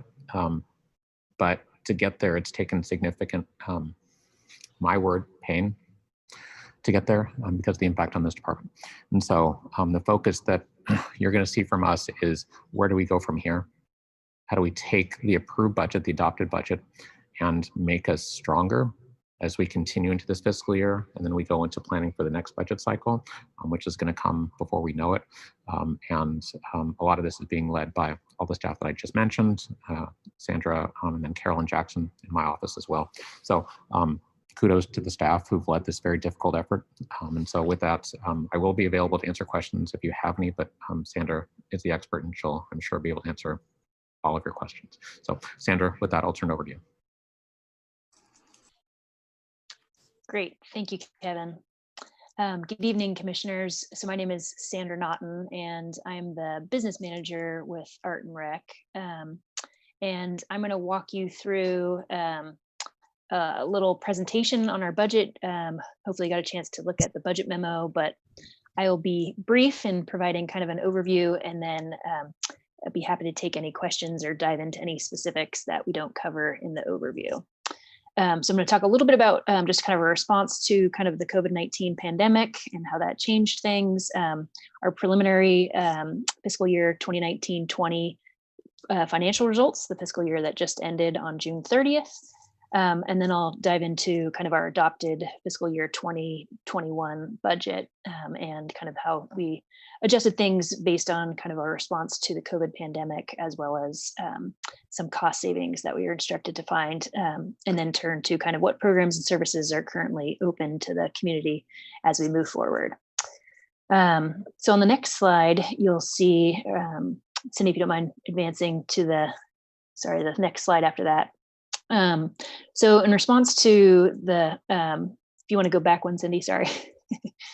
So in response to the COVID-19 pandemic in March, once the county order came out as across the Bay Area, we had to close all our facilities and cancel all related programming. Then slowly, as the county kind of came out with new orders around restrictions, we're able to open up some facilities and offer some programs. So the golf course and tennis were kind of some of the earlier activities that were able to reopen in early May, due to as long as they abide by social distancing guidelines. But we did have to cancel a lot of classes, leagues, drop-in sports, facility rentals, performances, events, some of which remained to be canceled. At that time, back in March and April, we did launch a couple of new programs. One is the Senior Care Team, which sets up a hotline for seniors to call to get information, to kind of touch base with someone, to find out questions to their answers to their questions and concerns, connect them with other resources, as well as that team also makes proactive wellness checks to seniors that want to be just someone to check in on them, or will have relatives or family or friends who want someone to check in on them. Also launched Neighbor Express, which is a program that kind of finds volunteers in the community who want to deliver groceries and other needed goods for those who are homebound during the shelter in place, whether they be seniors or others with concerns about venturing out on their own. We also launched a virtual community center, trying to provide resources on a range of topics to folks while they were at home. And then we were able to pivot some of our classes that we normally offer in person into virtual classes. Next slide, please. So with all those kind of changes in our activity, and obviously cancellation of shows and classes and rentals, et cetera, definitely impacted kind of our finances, in addition to kind of obviously our programmatic approach. So our preliminary results for last fiscal year, 2019-20, and I say preliminary because they were still kind of in the process of closing the books. So these are definitely draft numbers. But our revenue, we had projected to earn 11.8 million. It looks like it'll be closer to just over 7.1 million in terms of revenue. Again, largely due to all the cancellations, refunds, et cetera, that we had to issue between March and the end of the year in June. And then we had anticipated spending about $18.7 million in expenditures, and it looks like our actuals will be closer to about 16 million. A lot of the 2.7 million in savings is really due to, largely due to expenses that we weren't able to incur because of all the cancellations and refunds. So contracts with instructors and teaching artists, maybe some equipment and facility repairs we had anticipated but weren't needed due to the facilities being closed and not as much use, supplies, other expenses, even utilities. We were really excited, though, to see that in our community, we did offer our participants, if they wanted to, instead of receiving a full refund for their canceled class or course, that they could make a donation for all or some part of their fee to the instructors or the teaching artists. And we were able to direct quite a few donations towards the teaching artists instructors with the help of the Community Arts Foundation. So we're excited about that as a silver lining into some other grim news. On the next slide, you can see the preliminary results for the Boundary Oak Golf Course, which is an enterprise fund that our department manages. All of our other activities besides the golf course are captured in our general fund, with a few exceptions in terms of grant funding or the art in lieu fee, et cetera. But the Boundary Oak Golf Course is also presented here. And you can see it had a similar impact in terms of a drop in revenue, a drop in expenditures, a little bit less dramatic, again, because it was able to reopen in early May, given some restrictions in terms of capacity and social distancing. But so again, these are preliminary results. We will be updating these once they're finalized. Then moving forward, so thinking about our fiscal year 2021 general fund budget. So our typical process is typically a 2-year budget cycle. This year, prior to the pandemic, the city council had agreed to go forward with a 1-year budget. Our department had spent months and months, all of our program manager staff, kind of putting together a budget for fiscal year 2021 by December, early January. So we had some grand plans and included, an increase in expenditures, kind of similar level of revenue as the prior year. All of those plans obviously kind of went into a little bit of a tailspin with the pandemic, and our staff had to basically rebuild our budget from the ground up with this new factor of the COVID pandemic. And so what that entailed, kind of in March and April, knowing that we needed to pass a budget by this summer, was our staff doing a lot of research, reaching out to industry experts, reaching out to other associations, looking really closely at everything that the county health services was issuing, as well as the Center for Disease Control in DC, to see kind of what do we think the restrictions are going to be, kind of moving forward from July of 2020 through, June of 2021. And basically came up with some assumptions, which are outlined in that memo, about what we thought the group sizes would be, what we thought kind of the parameters would be in terms of indoor versus outdoor events, to make some assumptions that we could use to inform our budget planning for the new year. Because again, we kind of had to start from scratch. So what you see here is our revenue. We had anticipated having $11.5 million in revenue based on kind of our restructuring of kind of how we deliver services to the community. We're projecting a $5 million revenue for the year. Similarly, we had projected $18.3 million in expenses and dropped that number to 13.1. And you can turn to the next slide, Cindy, please. The next slide also just shows, we had to go through a similar exercise with our Boundary Oak Golf Course Enterprise Fund to kind of say, okay, we have these plans, now based on what we assume will happen moving forward in terms of health and safety guidelines. What do we think the operation will look like in 2021? And what does that mean for both revenue expenses? And you can see a similar drop on both the revenue and the expenditure side in the enterprise fund. So these changes, next slide, please, Cindy. The major changes were really on the expenditure side, as well as on the revenue side, but thinking through, this restructuring, how do we adjust things, knowing that we'll have limited numbers of groups and classes, for example, or that we estimated that we will not be able to open the leisure center and have a center rep production until January 2021.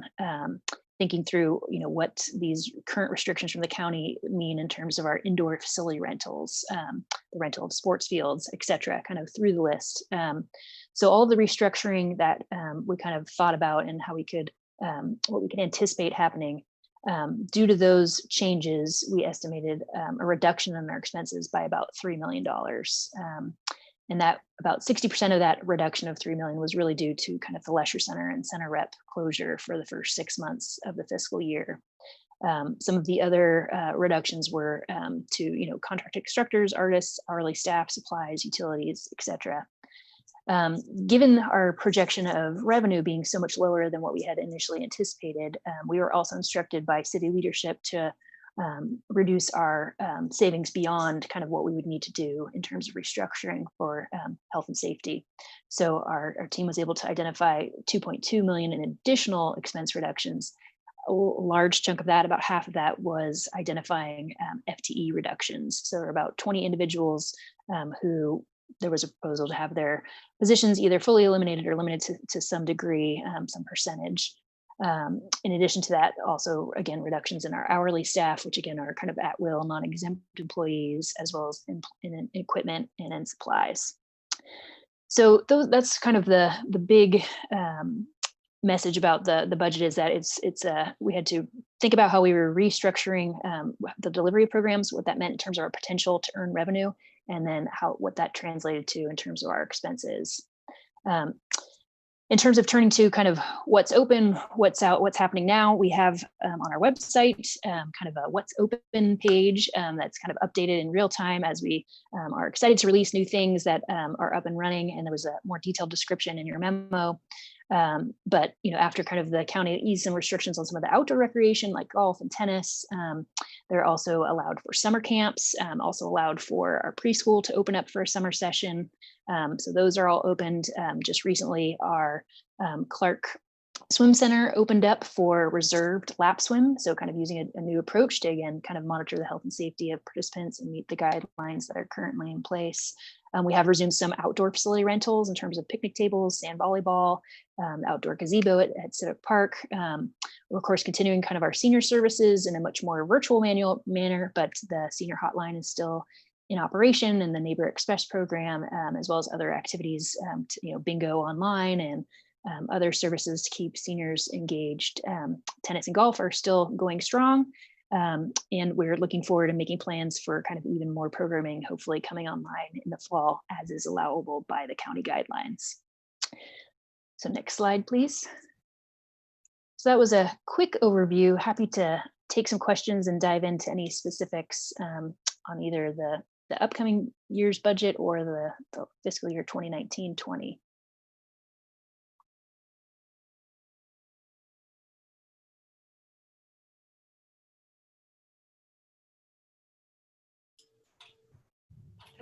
Any commissioners have any questions or comments? This is Commissioner Bruner. It's very hard to listen to a report that includes reductions like this, and it seems like the results will be positive in terms of being able to move through the next period. Is it too early to ask, if there have been exit plans, in terms of as things move on up and more openings happen?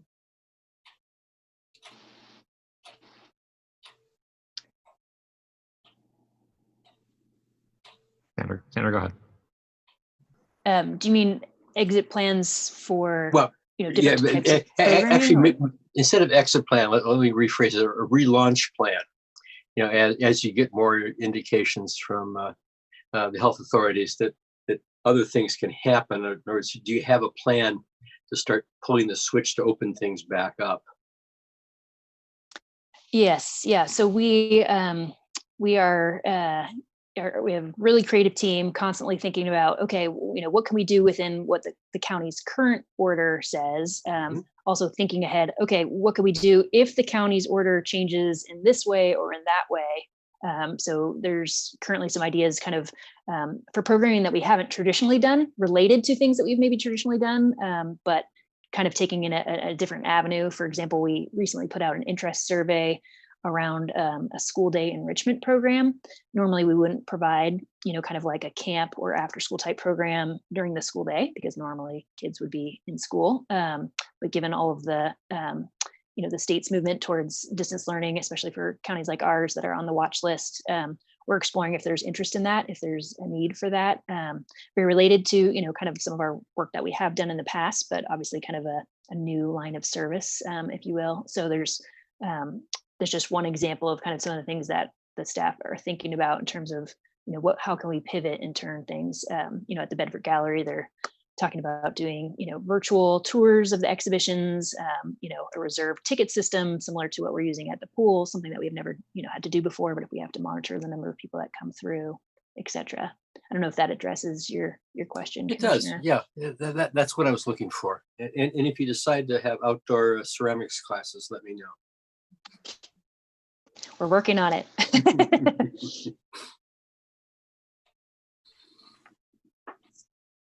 Commissioner Emanuel? I don't have too many questions on the numbers. It's just staggering what you've had to go through is just heartbreaking. And you guys have done an amazing job at doing everything possible and stretching the numbers. It's overwhelming. I wondered what the response has been from families and students of all the programs. Are they doing virtual? Are their children in camp? What is the actual on the ground activity look like? Well, we had a really strong summer in terms of summer camps because summer camps were allowed. So we had a really strong summer. We again pivoted kind of our traditional offerings and tried to offer things as much outdoors as we could, trying to meet the health and safety concerns as well as obviously the requirements. But what would appeal to families in terms of knowing that their children are safe while in their care. And something that was developed, through this whole process was also our safety protocols. Kind of how do we do these daily checks to make sure that that staff's healthy, that participants are healthy, kind of what are the processes that we have in place so that parents feel assured that we're kind of taking every precaution. So we had a really successful camp season. It's actually still going on till the end of July, beginning of August. And then in terms of this interest survey that we just put out, I guess it was last week, we had an overwhelming response of people saying that they were interested in some sort of school day enrichment type programming. We asked, would you be interested in 1 day, 2 days, 3 days, what age is your children? We had over 600 people respond saying that they were interested, the majority of which are within Walnut Creek, but definitely kind of a regional approach. So, and we're talking also with the Walnut Creek School District about, kind of what their plans are, what their needs might be. So I would definitely say there's interest in having opportunities for children, especially school-age children, to have social emotional development as well as social interaction with their peers in a safe, contained way. As well as access to kind of skill building, whether it be in the arts or on the sports or recreation side. So there definitely seems to be interest. We're trying to kind of meet that need. Commissioner Cowdrey? Commissioner? Yeah, sorry, it took me a second to unmute. Similar to what Fritz was asking, but maybe in a different way. As programs are allowed to reopen, does the center or do the centers have enough bandwidth to be in the administrative part to be able to build their classes back up, or has that been pretty estimated? That's a great question. Yeah, that's a focus of a lot of conversations. Currently, we're looking at ways to streamline some of our processes and think about new ways of doing things that we've done in the past, because we will have a lot less in terms of people power, in terms of regular staff. So that's something that we're kind of having an ongoing discussion about. I already have some kind of plans in motion in terms of centralizing some functions and trying to kind of streamline the process so that we can free up as much staff as we can for kind of programming and overseeing kind of direct services as they become more available.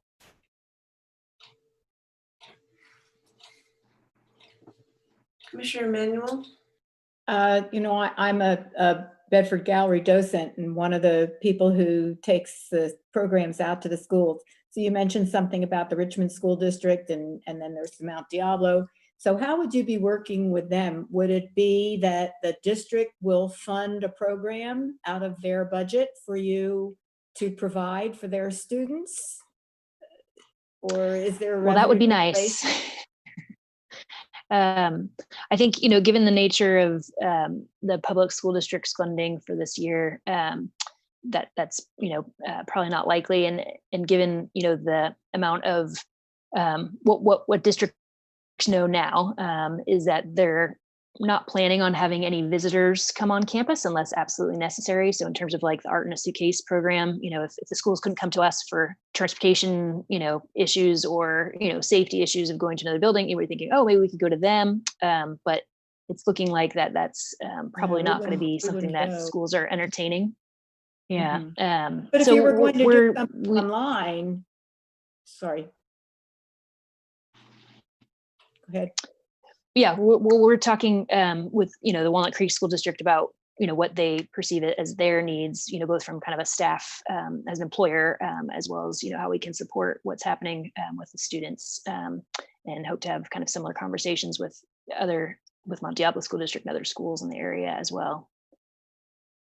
For virtual interaction.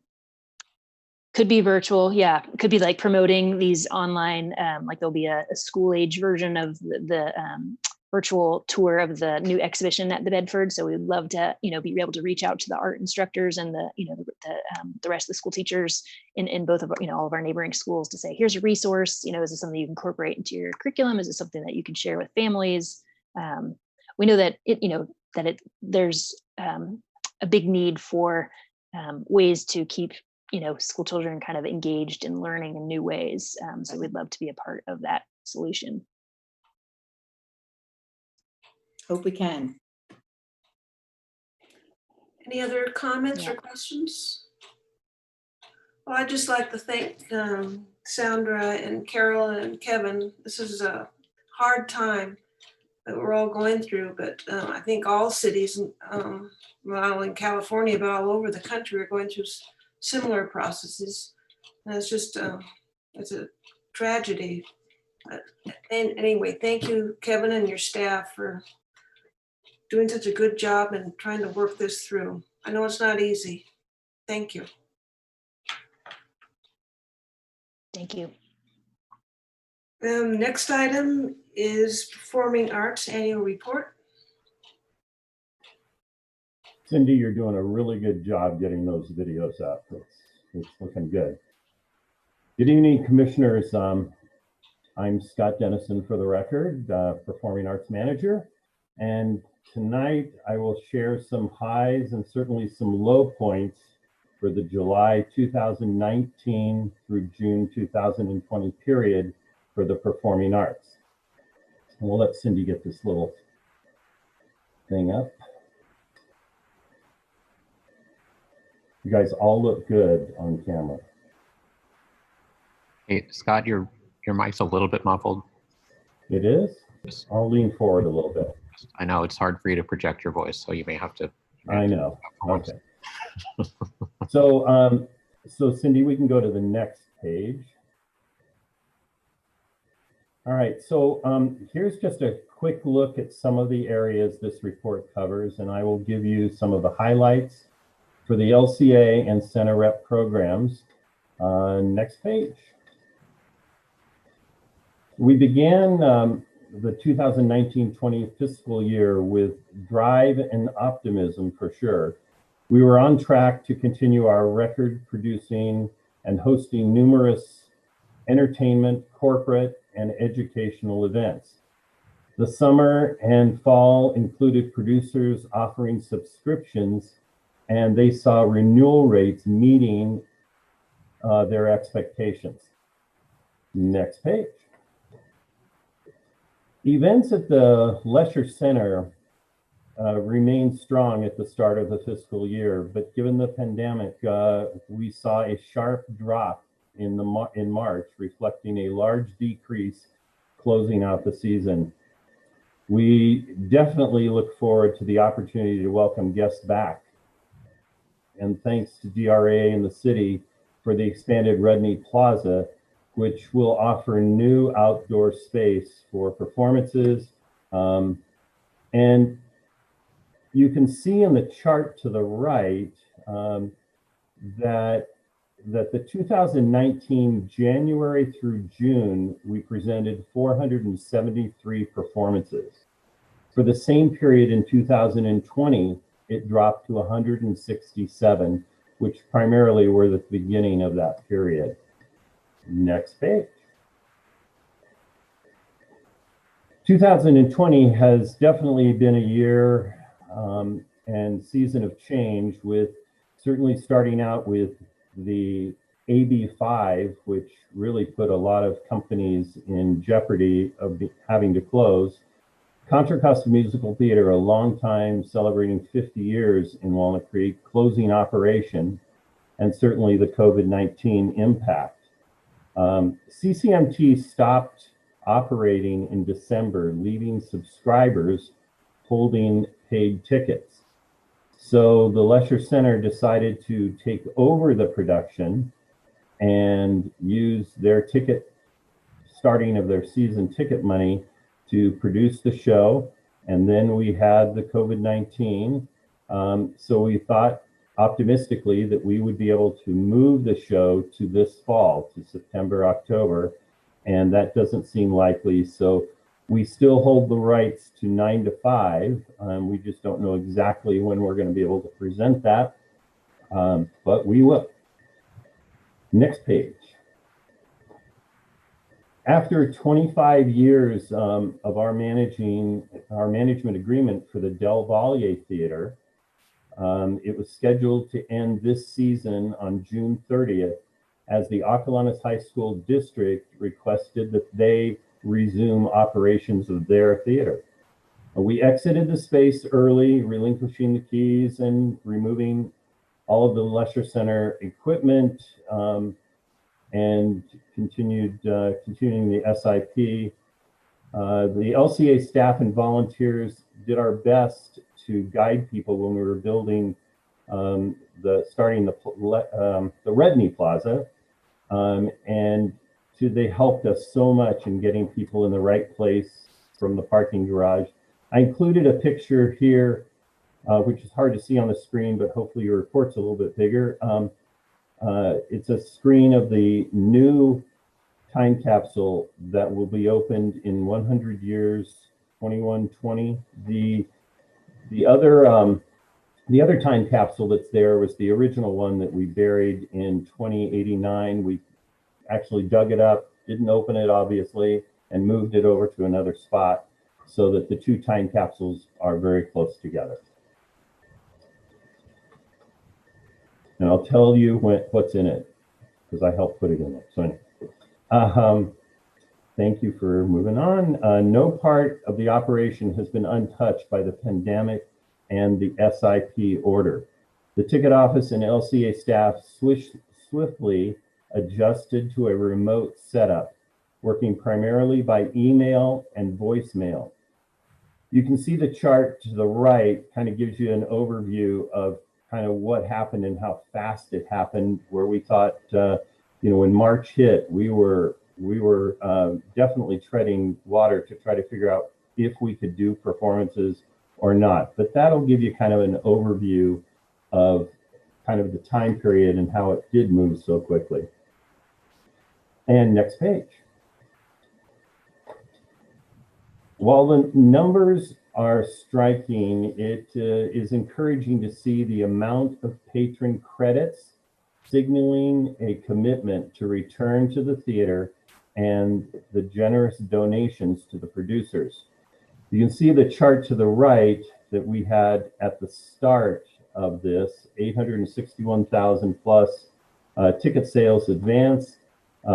Offering refunds to subscribers allowed us, we had over $300,000 of that that patrons said, no, hang on to it. I'll buy when we're back in operation.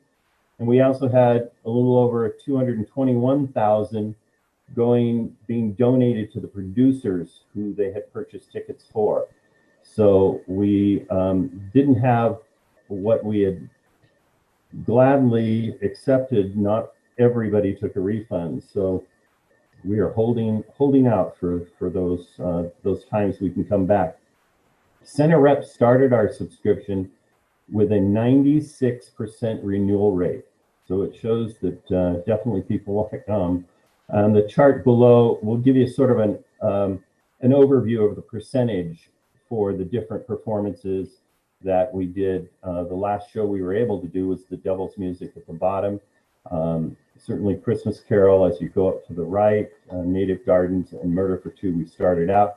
We were unable to do In the Heights or Pride and Prejudice. We were in rehearsal for Pride and Prejudice, and we obviously had to stop. The set's half built, and so the same thing for 9 to 5. Next screen, please. We really were growing a new audience. We were really reaching out to our ASL audience members because we knew that there was a large group in Contra Costa County that we wanted to appeal to. And we started with limited shows, limited performances.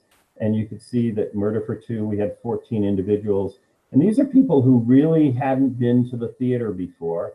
And so we paid for the signing experts to come and sign the performances. Usually there are two of them that rotate back and forth. And it was really, really worthwhile doing it. And you can see a little bit more of the detail on the right. Next page.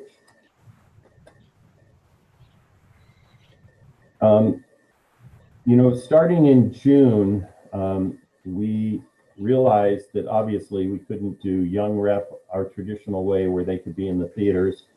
So we went virtual via Zoom. Thank goodness for Zoom. Apprehension from all the teachers was high, and it ended up being a very, very successful summer with our young people. We went down to about 60% of our normal students, but they created their acting classes, their musical theater classes, their choreography classes, dance classes, Shakespeare classes, all in little squares of Zoom. And most of those students didn't know each other. So I wanted to give just a little sample of our youngest group who's learned about musical theater and some choreography. So we'll show you this.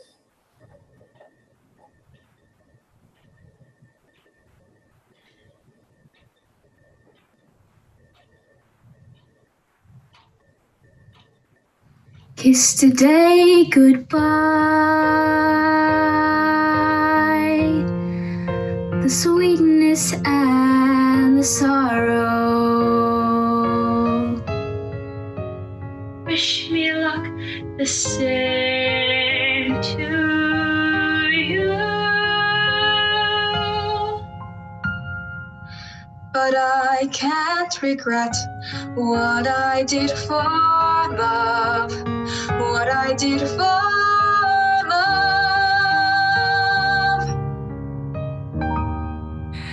Look, my eyes are dry.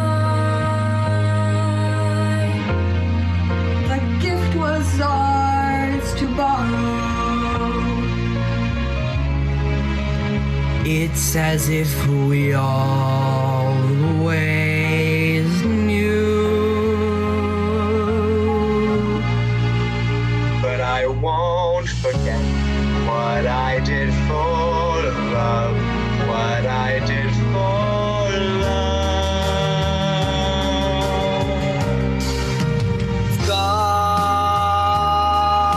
God's love is never gone as we travel on. Love's what we'll remember. Kiss today goodbye, and morning tomorrow.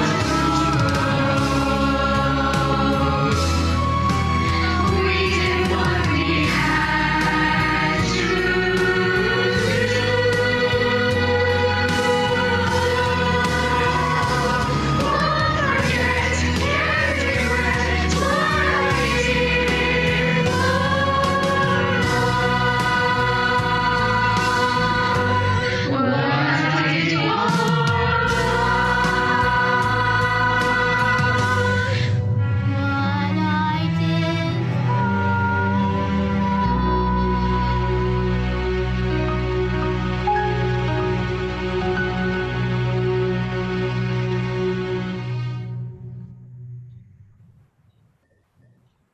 Thanks, Cindy. So they were remarkable students. So we know we can teach drama via Zoom if we have to. So we definitely hope to get everybody back next summer live and in person and doing that. Cindy, when you're ready, we can go to the next slide. Our volunteer usher program provided over 5,500 hours before the SIP order. As we have stated before, our volunteers are extremely valued, and we cannot thank them enough for all they do. And the report will give you a little special things that have happened in there.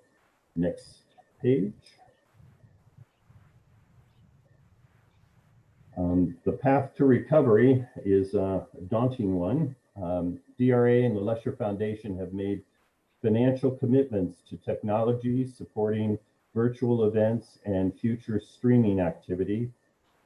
The challenges we have, obviously, are reimagining live theater, to maximizing our outdoor performance opportunities, including the top of the parking garage, to keeping the magic of live theater alive in Walnut Creek. And as we return and recover from the COVID-19, however that deals, we also have to deal with the Ab5 staffing requirements that are still upon us. And I thank you, and I am available for any questions. Thank you, Scott. Do commissioners have any comments or questions? Mr. Cowdery? That was just simply amazing, and took all the willpower I had not to just want a ball. So thank you for sharing that video. Thank you. It's nice to have something that feels good. Yeah. Mr. Brenner?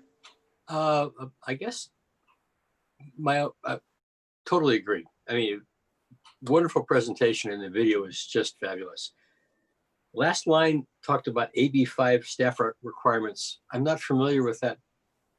If you could just explain what that means. Yeah, absolutely. Ab5 is a new law that was passed by a congresswoman presented it from San Diego, and it basically was designed to make Uber and Lyft drivers employees of those. Okay. But it didn't exempt our orchestras or our actors.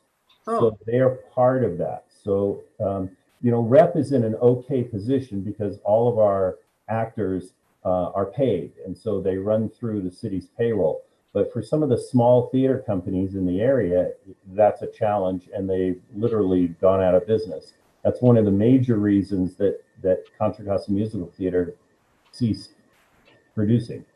Okay. So if they're equity actors, then they're not part of that situation? Is that it? No, we've always had equity actors as employees, but we've contracted actors like for others. So now they can't be contracted; they have to be employees. Employees, okay. And so it just changes things in budgets and how you deal with them and all of that.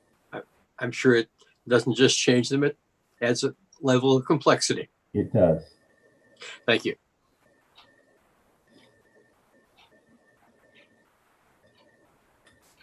I just agree. That was really fabulous. I was sitting here in tears. It's my favorite music anyway, but it was really great. I have to admit, I was too when that was all put together. So thank you. Anybody else? All right, thank you, Scott. Thank you. So the next item is Public Art Projects Report.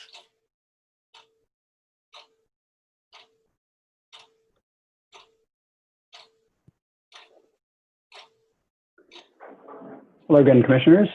Stephen Huss, Public Art Manager. So I've got a few things to report on. Rodney Plaza, which Scott actually just referred to and had some images there, the renovation at the Lesher. This is a project where we have been planning to select a major signature work for the plaza that has now been renovated. We were partway into a process with an outside consultant, ArtSource, which is a firm that has consulted to some of the private developers, some projects we've done out here. We were working with them on a research and outreach process for some leading artists, artists that might not typically apply for an open competition. And they were helping us to identify some really top people and make initial contact. So we had a small contract with them. And in April, we actually halted work on that while all non-essential expenses were suspended, and just kind of waited to see till the dust settled on the budget.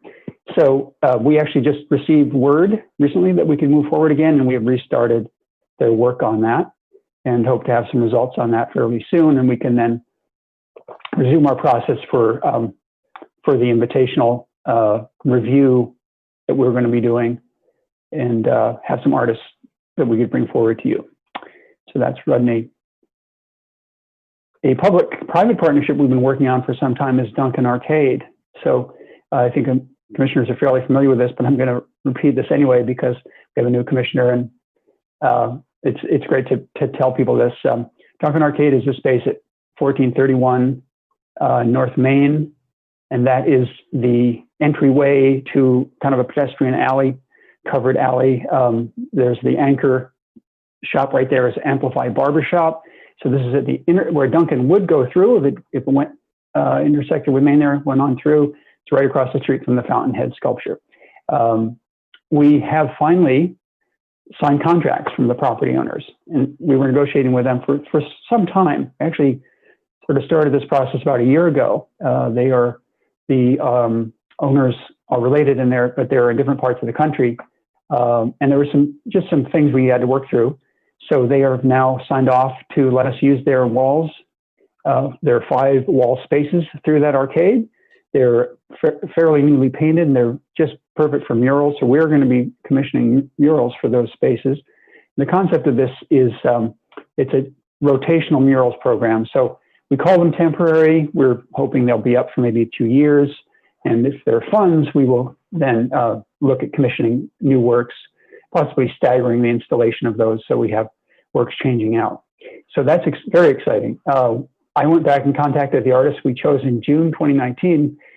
Fortunately, they're all still interested and probably available for the time frame we're looking at. That was great news. So I have them all developing proposals, concept proposals for the murals. The timing on this actually coincides with the Rebound Temporary Art Initiative. And that is going to help us expedite the process for the Duncan Arcade murals, I think, and actually get them in a little faster than might be possible otherwise. We hope to begin these 5 murals all within the Downtown Rebound Initiative period from early August to the middle of October. Now, for new public art and private development projects, there hasn't been a lot of activity, but I do have a report on the Heritage Plaza, which is the smaller development on Locust right next door to Waterlight Plaza. So their construction process had about 5 weeks delay due to the shutdowns, but they're back on track and moving along. So they've had to reschedule the installation of the public art that's incorporated there. Those are lighted platforms down the pedestrian walk on the northern side of the building by an artist named Jen Lewin from New York. And they are now hoping to install those roughly estimated in September this year, not too far out. And the completion of the entire project is tentatively scheduled for November. So that's great news too. That's an exciting project. Then we served as the consultant for that project to select artist Jen Lewin. The installation could be impacted if there are any mandatory quarantine periods or travel between states happens. Don't know if that would happen, hopefully not, because the artist would have to fly in from New York, but they have a backup plan to install with local installers and have a consultation virtually. Hopefully that won't occur and we'll be able to get those pieces in September. So those are really the only updates I've got for projects, but I'm open to any questions that you might have about that. Thank you, Steve. Any commissioner comments? Commissioner Emanuel? I don't have any question about these, but something in my notes from other meetings, I remembered the Tice Valley Gym. Is anything happening over there? Tice Valley Gym, that was going to be funded with, I forget the exact name of that, but the Recycle Smart funds. Yeah. The availability of those funds and the amount, we have not been able to determine. So we've sidelined that for a while. Still have intent to work on that. And I don't have any updates now, but it is not off the table. It's still on our to-do list.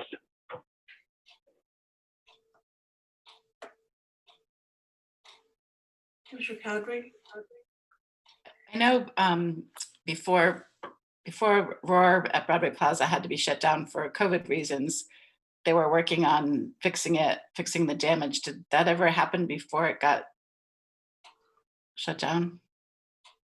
I can check that. I believe it did happen, but to my knowledge, that's, I think that just closed off at this time because it's a high touch area. Now, I haven't actually been there for a while. I can check, and I would be checking with our friend Chandra, who was on earlier, who's a consultant, but I can look into that. I'd be glad to get an answer for you on that. Thank you.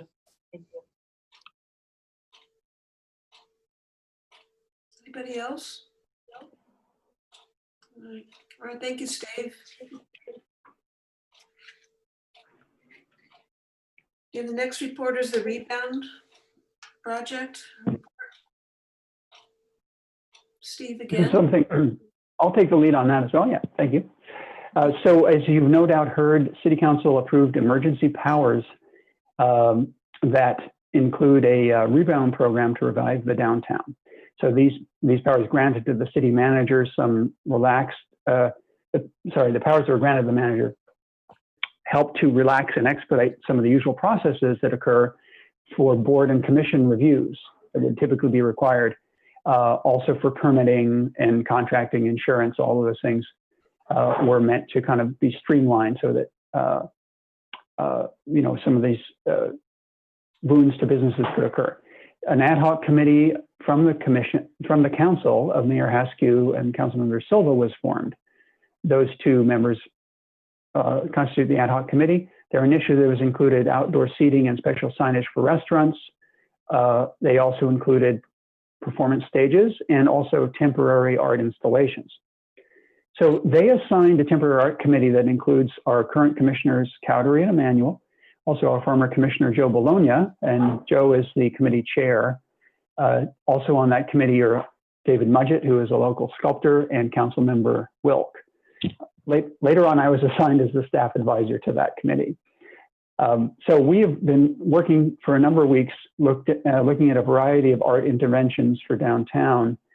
But for the first month or so, our focus was really on a plan for temporary sculpture, what we called an art walk, that would be where we would focus a number of sculptures that we had borrowed in a smaller area of downtown, most likely on Cypress between Locust and Main, and attract people to come to that. They would be borrowed and they would be installed on temporary basis to stabilize them. But then the governor rolled back some of the openings and became really clear that the sculpture art walk was not going to happen. That would encourage congregation in one place, and we advised that that was not going to go forward. So we scuttled that. So since about July 7, our main focus has been on temporary murals and also on yarn art on street tree trunks. Also some art in the storefronts, though some vacant storefronts, though the storefronts will be mostly coordinated by Councilmember Silva. So what we're doing right now is working to match local and regional muralists to private walls. Some walls that the owners have agreed for the murals, others we are approaching. It is very much in flux, but we're really focused on this right now. So like all the rebound activity, the projects are meant to be temporary, and they're meant to be up between August 1 and October 15. However, our feeling is that if individual business owners are supportive, we are hoping to leave the murals up indefinitely, and we are painting them in that manner as long as we have an agreement with the building owner, because this is an opportunity for us to kickstart the murals program that has been envisioned for some time. It was in the Public Art Master Plan, and it's a major strategy in the strategic plan that the commission adopted a couple of years ago. It's a great way to kind of get a few murals out there and hopefully attract other business owners to say, I'd like to get one of those too, and how do I do that? There is a modest budget allocated from the rebound for all of this work, and we're seeing how far we can stretch that. And so when we have more specifics to share, when we have selected concepts and walls, we'll provide that as informational at a future meeting. So we're moving forward. And I just wanted at this point to invite Commissioners Emanuel and Cowdery too, if they would like to weigh in to add anything that they think is, is important for the rest of the commission to know about this.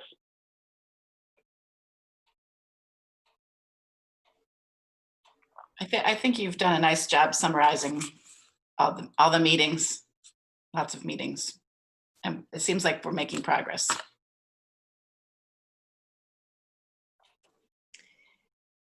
But Commissioners Meredith and Bruner, if either of you crochet or knit, let me know.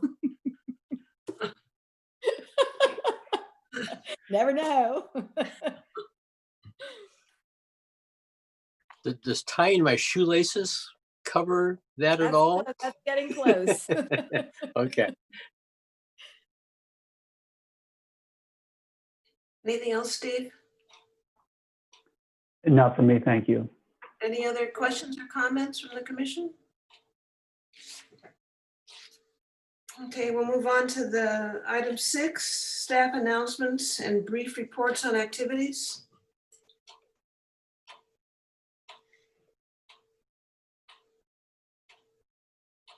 Go ahead, Miley. Good evening, everyone. My name is Miley Ogaswara. I'm the program manager for Center for Community Arts. So I just have a few things that I wanted to share this evening. It's been mentioned a few times tonight, but we are running our preschool summer classes. Our summer classes started about 2 weeks ago. They will run for 5 weeks in stable groups of 10 students or less. We are currently offering 5 classes across all 3 of our sites. And as we head into the fall, we are looking to offer both in-school classes as well as virtual classes for our preschool families as different options. Additionally, we have virtual classes that have been up and running since April. And we're rounding out the summer right now, and we are planning for the fall.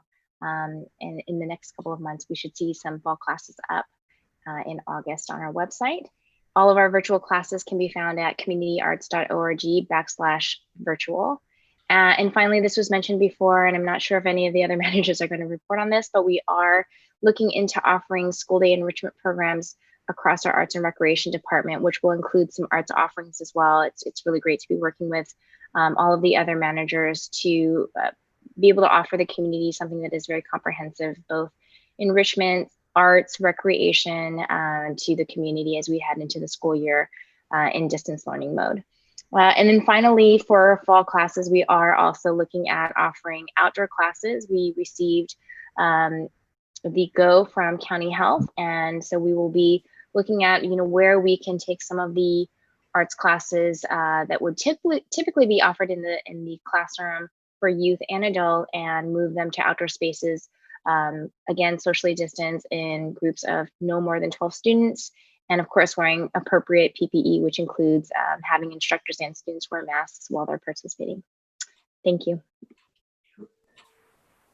I just wanted to say that, tell you that Gail Pfeiffer, who's been actually working with me for 30 years, retired 2 Fridays ago. So Gail, I hope you're doing well.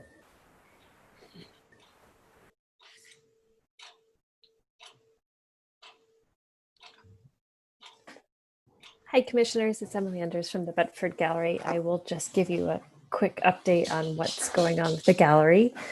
Our superstar preparator, Eric, is single-handedly installing Bird Nest Nature right now. So I did get a little sneak peek of it today, and it looks like it's just about up. So once it's up, we'll have someone come in and film a virtual tour. And so we will start doing virtual tours of that and also offer some educational programming alongside with the tours.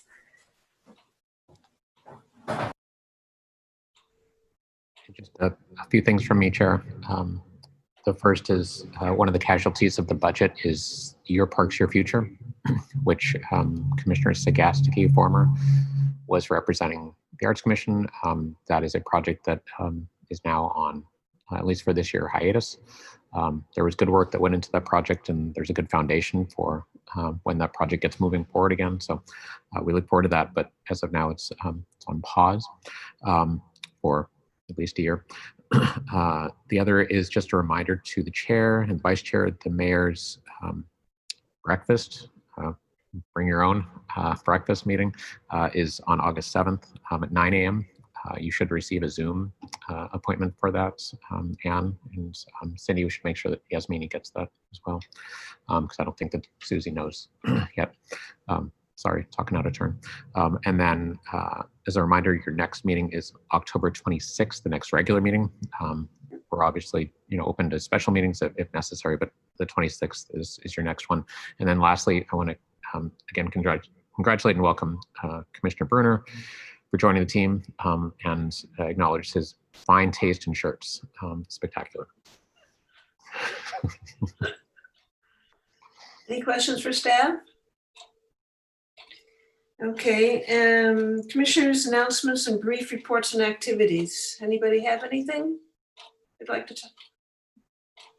Well, I've been walking the streets of Walnut Creek looking for mural sites and perfect trees for knitting and crochet, and I've been online to relearn how to crochet, so I'm set to go, and we've been a hardworking group. We'll see what happens. Always bless the city council for being interested in bringing art to the community. They're really believers, and it's wonderful. Great, thank you. Anybody else? This is Fritz. I just wanted to thank you all for your welcome, and I'm looking forward to being on the commission again. Thank you. Well, we're glad to have you. Thank you. I just have, just for reporting back from the Design Review Commission, there are 4 projects that are going to have a public art requirement, but it looks like they're all going to be in lieu of payments. But Target has an expansion. There's 2 Union 76 stations. One's on North Main, and the other one's on Ignacio with a 7-Eleven. And then the Ignacio Center on North California, which is across the street from BART, which is across the street from the projects we were just looking at. They're doing some remodeling, and they're also subject to the ordinance. So it looks like those will all be just in payments, unless Jeff has any other insight to that. So I need Steve. Oh, okay. Is there anything on that? Yes, I'm going to have to clarify that, because what I'd heard was the Ignacio Center, unless I've got a different building, what they're doing was a master sign ordinance. And so they're changing their signage and they're doing murals. The murals will come to the commission for approval, but they're not a requirement. And that's what I've heard from the planning staff. So I'm going to have to clarify, because it sounds like Chair Meredith, you're saying that there is renovation that would actually be subject to percent. That's what it looked like in the staff report. You probably have better information. We'll review that, and we will. Thanks. Chair, since you're the liaison to the DRC, we'll report back to you and let you know. Thank you. Anything else? Can I add just one thing real quick? And that's this is the first time we've done a Zoom meeting, this commission. I think we did pretty well. I want to thank Matt Bolander, who's hiding out in his closet there, who's the ringleader for all of us. Thank you, Matt. Thank you, Matt. And then Cindy Hashimoto, who's here with me in the council chamber. She's done a great job of keeping it moving. So thank you, Matt. Thank you, Cindy. Yes, thank you. All right, thank you. I guess we're adjourned.